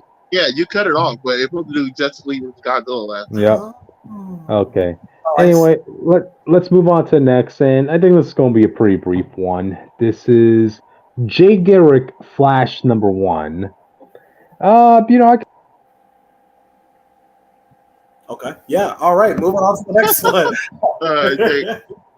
Jake, we can do that surprise topic on Thursday, because Thursday is probably going to only be an hour, and then we just do that like before or after that part. An hour is. I think we do it before. It would have to be 30 minutes. Like I said, I just don't want to say. I don't want to wait. Okay, it's gonna be its own separate thing. We start live, do that, cut it off, and then we do the actual massive version. Yeah. I don't want it to be like. Yeah, I don't know. I don't want to wait too long, but I also don't want to cut off the Massiverse discussion as well. You guys hear me now? Yeah, no, I was like, we do it first. Let it be its own little video, and then Okay. do that. Yeah. Okay. Yeah. We hear you. Okay. But yeah, I was just saying, I like it when Marvel and DC could pay homage to like old school characters, and who's more old school than Jay Garrick? So Kind of. yeah, true. But anyway, he gets a one shot, or I guess it's a one shot. It might evolve into another story, but it's the young adventures of Jay Garrick with his daughter. Which, whoa, I didn't even know he had a daughter. Actually, the whole I think they the young Avengers of him if he has a daughter. yeah, but like apparently she was missing in time Oh, because okay. I never. They gotta stop with all these kids, bro. Yeah, yeah. We cut to an adventure with Jay Garrick and his daughter Judy, who goes by Boom, and she was the fastest girl alive. But no, keep this in mind. Keep this in mind. This was at a time where there weren't many speedsters. There was just her and Jay Garrick, so she's the fastest by default. You can't retcon in the person and act like that. Okay? But anyway, she might be the second speedster in the timeline, but she's like the 39th in real time. Yeah. Anyway, like you see her going on an adventure with her dad to stop a dam, and apparently some conflict happened in the Stargirl comic that had Judy taken from time during this mission, and everybody forgot about her. Like even Jay and his wife Joan, they didn't even remember having a child until Judy came back from the Stargirl comic. And this is like a really weird. This is a kind of an awkward predicament because Jay Garrick and Joan, they're as old as grandparents right now, and you have their daughter who's a young teen who's like trying to reintroduce herself back into the world. And then, she's looking at the photo of the Flash family and she's like saying, oh my God, how many of us are there now? So she was just surprised as to everything going on. And I mean, this is basically her woman out of time story. And yeah, she tries going out on a mission to save like some people from a bank robbery, and Jay Garrick comes to help, and she goes through the usual rebellious phase. Like, look, Dad, I appreciate you helping, but I could take care of myself, Dad. I'm not like a little girl who needs to be saved all the time. And Jay is like, we just don't want to lose you again. You were literally lost through time. So yeah, this and that. And this issue just pretty much ends with like it being revealed that this guy by the name of Dr. Element or something like that, yeah, he's gonna be the main bad guy in this story arc. So yeah. That's pretty much it. A brief discussion of a new speedster in the Flash family. God Wow, fucking damn it! How many more do we need? Wow, I Chris, know. You were done in a Flash. If only it was the last person who lost the time? Who? Oh, Wally. Yeah. We just had this story with a guy who literally lost the time. Everyone like, and they doing those. When I was a kid getting into comics, my dad had like tag comics, but he retired from it. And I was asking, why don't you read comics anymore? He was like, because it all just feels like fan fiction now. And I'm like, I think I'm That's what comic books is. Yeah, we get all comic book fan. Yeah. But someone who reads both comic books and fan fiction, I can confirm that it's both. But here's the thing: you could write your own fan fiction, but you also have to write them in conjunction with what's already been established in the comics. I know, but to be fair, Marvel did have that rule where it's like, oh, if your story's cool enough, you can just erase everything. Like, we don't care. Yeah, and look how good that's turned out. That's but why anyway, you can have 20 different Spider-Man books. It's fine. Okay, but anyway, also like another thing, another reason why I wanted to buy this comic is because I got a good variant cover of old man Jay Garrick, he's just giving his helmet to his daughter, and I thought that was a sweet variant cover, So yeah, that's pretty much it for the Flash, Jay Garrick. Okay, let's move on to the next topic, guys, and I'm taking this one. It's my turn. We're doing Justice League versus Godzilla versus King Kong. No, wait. We're talking. I guess we could talk about that first. Go ahead. We're talking about that because I'm pretty sure this was written by millennials. Because the way the writing is, This is supposed to be like the classic version of the Justice League and the classic version of Legion of Doom, but they got Lex Luthor saying stuff like, you're the super genius, right? He's like, facts. And it's like a lot of moments like that. It's like, bro, and what are you doing? And keep in mind, audience, this is taking place at a time before Superman and Lois got married, because one of the key plots of this issue is, Clark trying to find the perfect moment to propose to Lois. So this was definitely a dated issue, Yeah, can you start off with basically see him trying to propose to Lois, but then they cut to the Justice League. What is it called? The Watchtower, I believe. The Watchtower. Yeah, and you see like Clark apparently is trying to like do everything he can to have this day be perfect. So he's solving like every issue across the world right now, at least to a degree. Mm-hmm. Green Lantern's like, why don't he do it all the time? They're like, well, he don't want to burn himself out. Mm-hmm. And they're doing the Green Lantern no one likes where he's like jealous of everything for some reason, and he's being sassy for like no reason at all. Yeah. Yeah, I kind of like where they're like, oh yeah, we're sorry for you, Clark. But what if she says no? It's like, why are you saying that, bro? I mean, before we get to that, I kind of like that moment because, like, a lot of people, when you look at Superman or the Flash, like, even how fast they can react, like, why can't they keep solving more and more problems, right? You have a Flash moment right here saying, look, believe me, as a guy who can pretty much be at two places at once, no matter how much you do or how hard you try, you can't do it all. There's never enough time. Like, yeah, you just do what you can, Yeah, I like that moment. Mm-hmm. The Flash, like, no, but he's Wonder Woman comes. No, Supergirl comes in. You find she's taking over from Clark while he's trying to figure out how to do it. Oh, yeah, Flash is absolutely wrong. He has Flash time. He could just walk to anywhere he needs to at the same time. He just chooses not. No, yeah, he's lying. Yeah, but because he really doesn't get tired or anything. But we're gonna let it slide. This is back in the day. Who knows? He might have had limits to this. Hey, it's for the sake of a person's sanity, all right? Like, that's a better argument. But like, how many crimes do you think happen every second in the whole world? I agree. I'm just like, I wish you would have said that because what he's saying is absolutely not true. Like, you could actually do everything you wanted to do. But only for the next second to have another set of another billion problems that you have to take care of, and the second after that, and the second after that, he's got all the time to do it. You know what I mean? So he's good.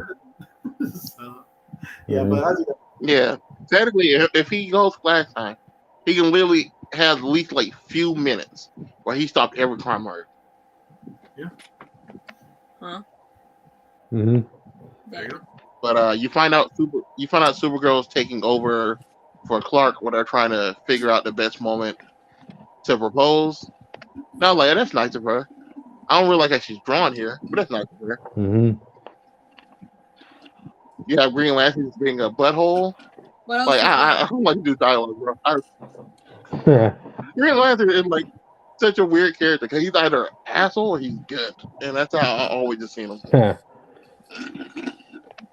And that's what we're trying to do, the asshole friend of Barry. So Barry's the nice guy in this like partnership. But they go.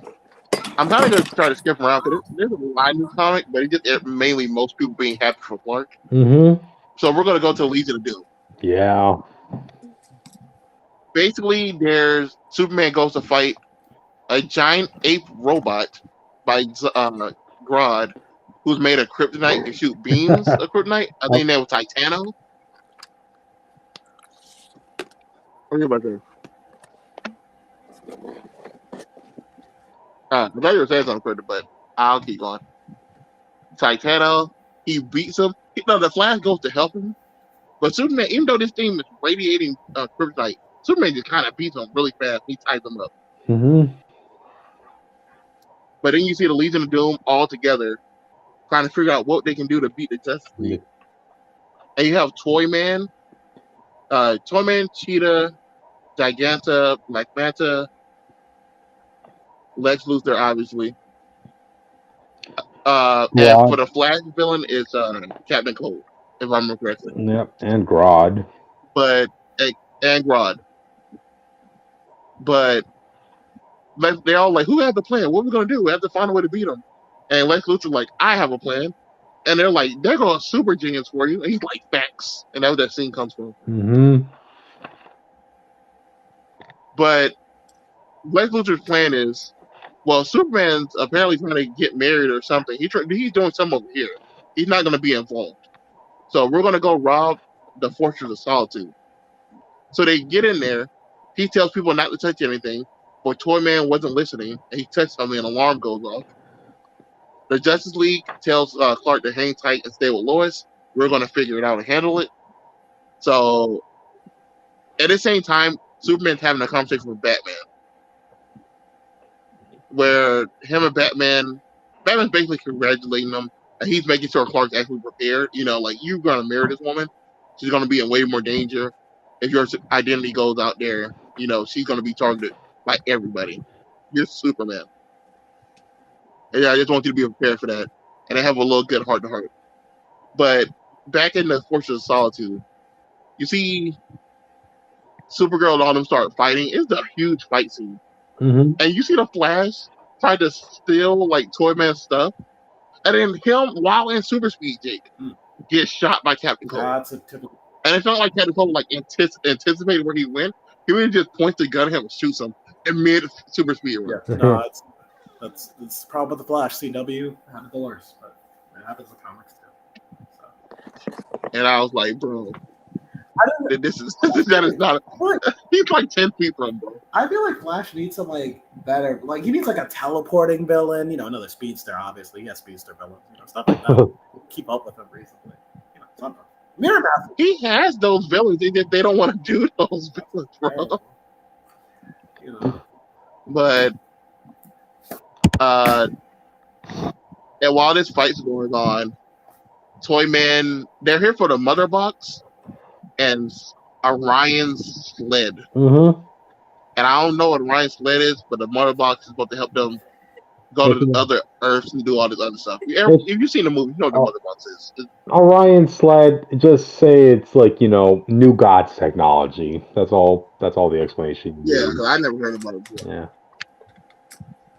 But Toyman hits the mother box and teleports them to a different Earth, and they end up on Skull Island, and they're about to be eaten by a skull crawler, and then they get saved by King Kong. Oh, I love Gronk's reaction.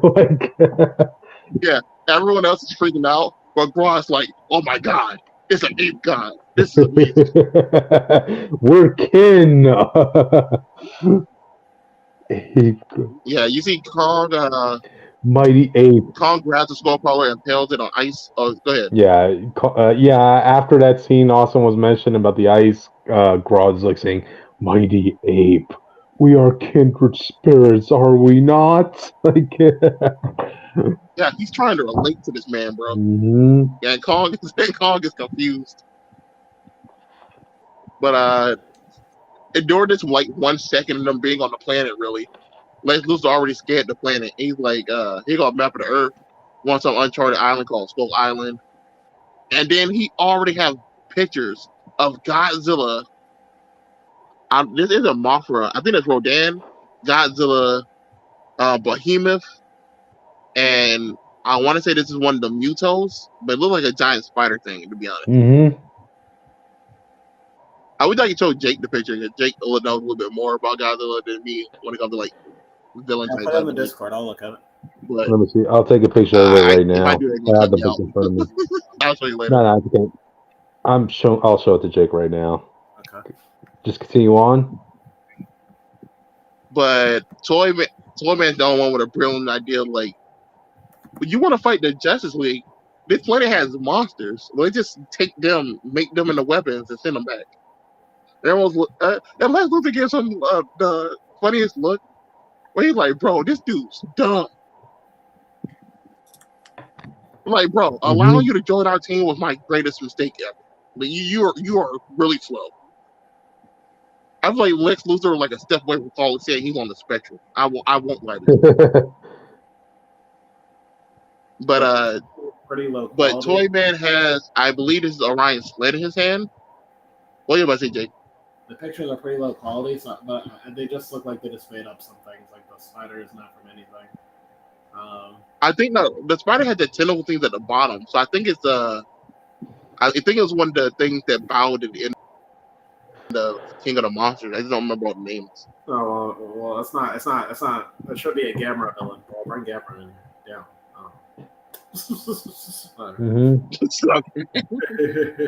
But I believe Toyman has Orion's sled in his hand, and he starts just.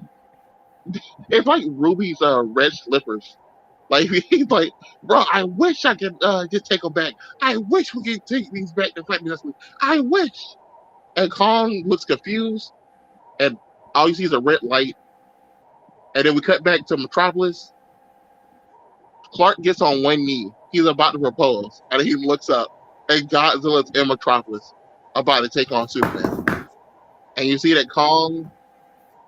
Well, you cut to this Alan, Green Lantern Alan Scott, I believe. Alan Scott and just a close up with Matt. Alan Scott just figuring out what's going on. I did not know who the other two people were. Let's see. It looks like it's a random couple. And they look outside their window. Oh, that's a Green Lantern thing. It's a tease for a Green Lantern thing. That's not related. At the end of the book, though, you see the next issue title. Well, the next issue cover has Kong versus Hawkgirl and Green Lantern. But it looks like it's a connecting cover with the current cover of Godzilla vs. Superman. That was an amazing shot, I gotta say. Like, you see a full body shot of Godzilla, and then you see Superman just flying straight towards him. You know? I really want to see how.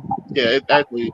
I really want to see how they're going to justify saying that Godzilla is a match for Superman. The beef, yeah. The best part is, like, if you did this versus Godzilla, you can do this. But you did legendary Godzilla. That's not like Superman. What, classic Godzilla? Like classic Godzilla? Is this classic? No, this is legendary. Oh, the one from the movies right now? Yes. Right. Yeah, this is current film Godzilla and Kong. Be fine. Classic Godzilla can't really beat Superman. He's lost before. No. I mean classic. I feel like Final Wars apparently, and like the comic one. The comic one. Final Wars was basically Superman of Godzilla, bro. He was just walking through villains. Yeah. Yeah, I didn't. Yeah. But yeah, they're doing legendary, and it's like legendary. While he would be a problem, he wouldn't be a problem with Superman. Like he wouldn't be. Superman can beat him, but he'll just be a problem that he'll destroy a lot of stuff before he gets taken. But Superman should be. Yeah. Unless they want to explain that. I'm more concerned about like what they're gonna do with Godzilla. I mean with Kong. The only thing we're gonna do with Kong is have him be like controlled by Gorilla God. Aww. Okay, you like if Godzilla is fighting Superman, then Superman should be like dust. Well, hang on, Austin. Remember Godzilla versus Kong, where we came in thinking Kong was gonna have the maneuverability advantage, and then Godzilla was running on building. No, that's what I'm saying. No, that's what I'm saying. If Superman is fighting Godzilla on any type of even ground, he should destroy Kong in his fight. He's already small, so Kong's not gonna be able to like do his like hit him that well. So he gets speed links Kong straight to the head. He should be knocked out. I ain't gonna lie. Yeah. But like, can we have Godzilla versus Warworld? Can Warworld show up and then we find out? That'll be interesting. Godzilla conquers Apocalypse. Godzilla versus Star. I'm just kind of hoping that the rest of the monsters are also here too. Oh yeah. If it's just Grodd and Kong and Godzilla just casually just fighting across the planet, I'll be okay. It has to be all the monsters because when Toyman, when he used that amulet, right, he just looked at all the monsters that were in this world and he saw them as toys, and he just wanted all those toys to be to come home with him, and that's what ended up happening. I feel like that was the writer, like, oh yeah, comic books fights are just getting all the toy chests and hitting them together. Let's see, who would be good? I would not. As much as I love him, Destroyer can't be here. That's just too much. No, it's just the legendary. No, Jake, it's just the legendary. Oh, that's the only people from that franchise. Yeah, So for Godzilla 2014 to now. Oh, that's different. I mean, Mothra was go ahead. Killer Moth. I'm calling it. It literally just basically everybody from King of Monsters. You have and Kong. Mothra and Wonder Woman team up. That would be great. Just like they both fight for peace and love of the universe. So, there you go. I want Hawk Girl. I want to see Hawk Girl and Mothra talk. But I feel like Mothra really want to fight Hawk Girl just for being a Hawk Girl. Yeah, hey, get away from you, freak of nature. Yeah. Y'all used to eat it, but I'm big in eating. Yeah. How about that? Let's see. We also have. I mean, Rodan could show up. He's not really like a main villain. I wouldn't book in him for like the team up. We have to. Jake. They have to do. This is before the movie, so technically, Mechagodzilla could be here. Oh, yeah. I guess Mechagodzilla Metallo. So we can't do Ghidorah. But we've already. No. I guess we can do Mechagodzilla. No, you have Mechagodzilla with the Lex Luthor logo, and he's powered by kryptonite instead of the red beam. Like, yep. And then they probably make their own instead of bringing in like. I want like Superman and Godzilla to rise up, team up, and Godzilla's like, heat up my radiation with your laser beams. Jake, I wanted to end with a fist bump between Superman and Godzilla. Mm-hmm. I want Godzilla to leave and like turns to Superman, and he's like, "You all right?" And then he comes back up. No. I want the Dark Knight ending, but with Godzilla. Because he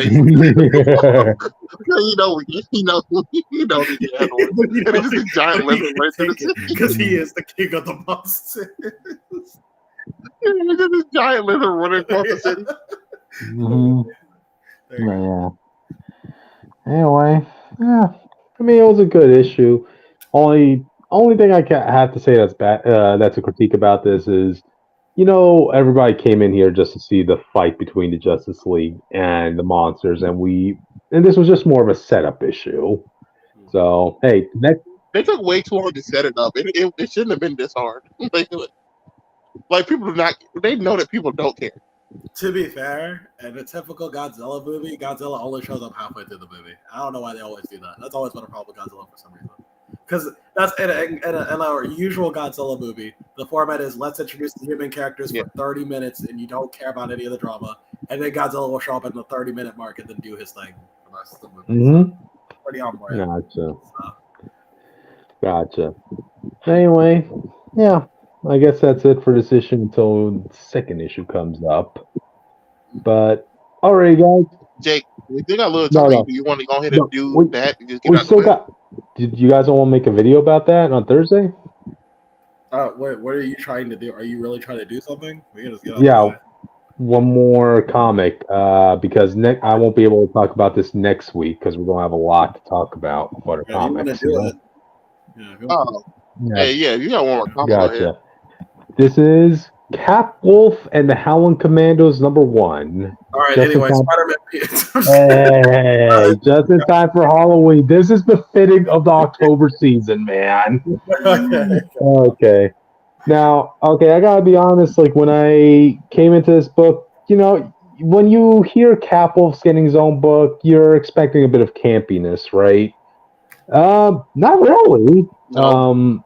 You're expecting a little something weird. Well, I think a cat wolf. I think a werewolf officially eating people. Okay? Well, you'll get your fair share of werewolves in this, I'll tell you. This was actually taking a serious route, which was what I was surprised when I heard the writer is Stephanie Phillips. This was Who is that? Comic writer. I think she wrote for Harley Quinn in the past.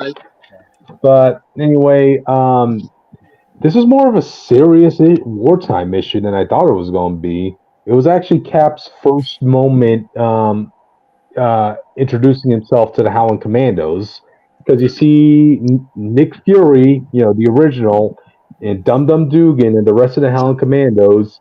This is in the midst of World War II.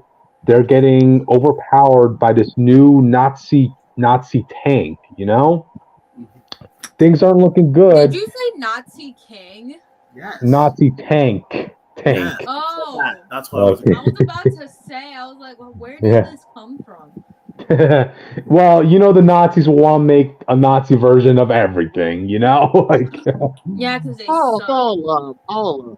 This is the woman that ruined Cosmic Ghost Rider. oh, I didn't know that. But this issue, it's Yeah, he wrote that. surprising. Anyway, so Nick Fury, he gets trapped in the rubble and he was about to get shot at point blank range by this tank up until Captain America shows up and blocks that shot. And man, dude, Cap was really badass in this because not only did he tank that shot with his shield, but he goes and actually slashes the tank open with the shield. You guys remember that quote? What? Yeah, you guys remember that quote Spider-Man said in the Ultimate Spider-Man animated show? This is Captain America we're talking about. He once punched a tank unconscious. Like, wow. Well, anyway, so he saves them, but he has to bring Nick Fury to the nearest medical tent. He has a busted foot, and I gotta say, Stephanie Phillips, you did capture the voice of Nick Fury pretty well. He's like saying, I don't need any more bandages, woman. To the nurse, just give me a bottle of booze or give me something to drink. Nick Fury, they don't come any tougher than him, audience. But they just gathered intel on like this one place that apparently Nazis were looking up. It was translated to a wolf lair.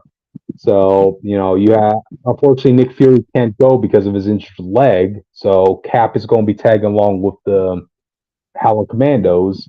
And I was surprised at how much Dugan was actually resistant to this because he didn't really think too highly of Cap in this. He just saw that Captain America was a gimmick. He's a gimmick, a show pony. Yes, with some special abilities. Yeah, he's only here in war just to sell war bonds. That's it. Like he didn't believe in any of the hype or any of the fights that Cap has been in. So yeah, I kind of like to see that the relationship between him and Cap, see how it started. It didn't start off glamorous, but eventually Dugan, grew to believe in the legend that was Cap. Unfortunately, this was a time where they get attacked by werewolves who were summoned up by a sorceress that was working with the Nazis. Cap That's such a manages weird statement. Huh? Oh, this is a weird statement. Like, you imagine, like, yeah, so we went out, military, we were doing our job, and then, like, it just, wizard lady just showed up and just started making werewolves. You'd be surprised at the resources the Nazis went to in World War II in the comics. Like heck, they tried bringing in vampires research. They actually once controlled Thor to fight their battles. But anyway, the Howling Commandos get saved, but unfortunately, Cap gets cut a bit by one of the werewolves while trying to protect Dugan. And the issue ends with Cap turning into a werewolf for the first time. So yeah, I like the issue. Stephanie Phillips, this may make up for your Cosmic Ghost Rider. So we'll see what happens. I mean, you have to do something pretty bad in the next 3 issues to turn my opinion around. But for now, you're off to a good start. So. I hope that Jacob's coming back.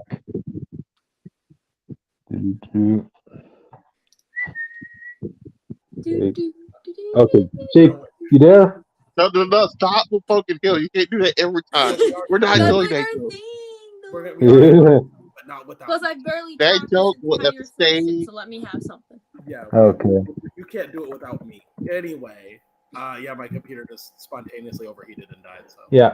Yeah, we're all experiencing technical issues tonight, audience. So, all right, that's pretty much it for Cap Wolf. All right. So, yeah. came in just to say bye to the audience. So Oh, I gotta say Yeah. social first. yeah, plug in. Go ahead. Oh, hi. I'm here to do some socials. Anyways, subscribe to the YouTube channel, or else Austin's gonna crush you because remember he's a wall. Yep. Mhm. He'll find you. Don't Thick worry. wall time. He'll find you. Anyways, subscribe to the YouTube channel. Turn on the notifications. I don't care if you like or dislike. I honestly don't care. Feel free to leave a comment. Why not? Anyways, you can follow the Twitter at ComicFanatic69. We have been posting some stuff on there, so stay tuned, I guess. Ooh. And also follow the Instagram at Comic Fanatic 2.0. We don't post as much on there, but I'm trying my best. Anyways, Mhm. you can follow me on Twitter at Witch of Jotun with an E instead of a U. You get the gist. You can follow me on Instagram and TikTok at witch_of_Jotunheim because why not? If you find Austin, cool. I don't care if you do. Don't try to find Jake or Cryptid. They will send a whole bunch of spotted lantern flies after you. Don't think they won't. Cryptid knows where they are. Listen, I read the Bible, so I know how to summon the 7 plagues. Just saying. As long as those flies stay on your side of the country, I'm good. Ooh. Yeah, those are the socials. All right. Stay tuned for next week, and hopefully if we have a guest. There's like a 50-50 Yay. chance. Yay. Well, and stay tuned for this Thursday as we do our Fanatic night on Spider-Man, the video game. I'm So, not gonna be there. Yeah, that was Oh, not the I'm main working. issue we were doing on Thursday. We were gonna do Radiant Black, whatever that was. It's gonna be a 2-parter. Okay, the first part is gonna be Spider-Man. Then we'll cut that off so it uploads by itself, and then we'll do our the massive. Yeah, because listen, we all know the massive verse is more important, so we're gonna do that. That's Yeah. the only thing Just that matters. It's really remind good. me. I promise you. Just But text if- me when that starts because I'll post on the socials while I'm at work. But listen, if, I'll take on that. the off chance if you do care about Spider-Man 2, tune in. We'll do whatever. gotcha. Okay, just saying. All right. All right, audience. With that, wish you a good night. Bye. Bye.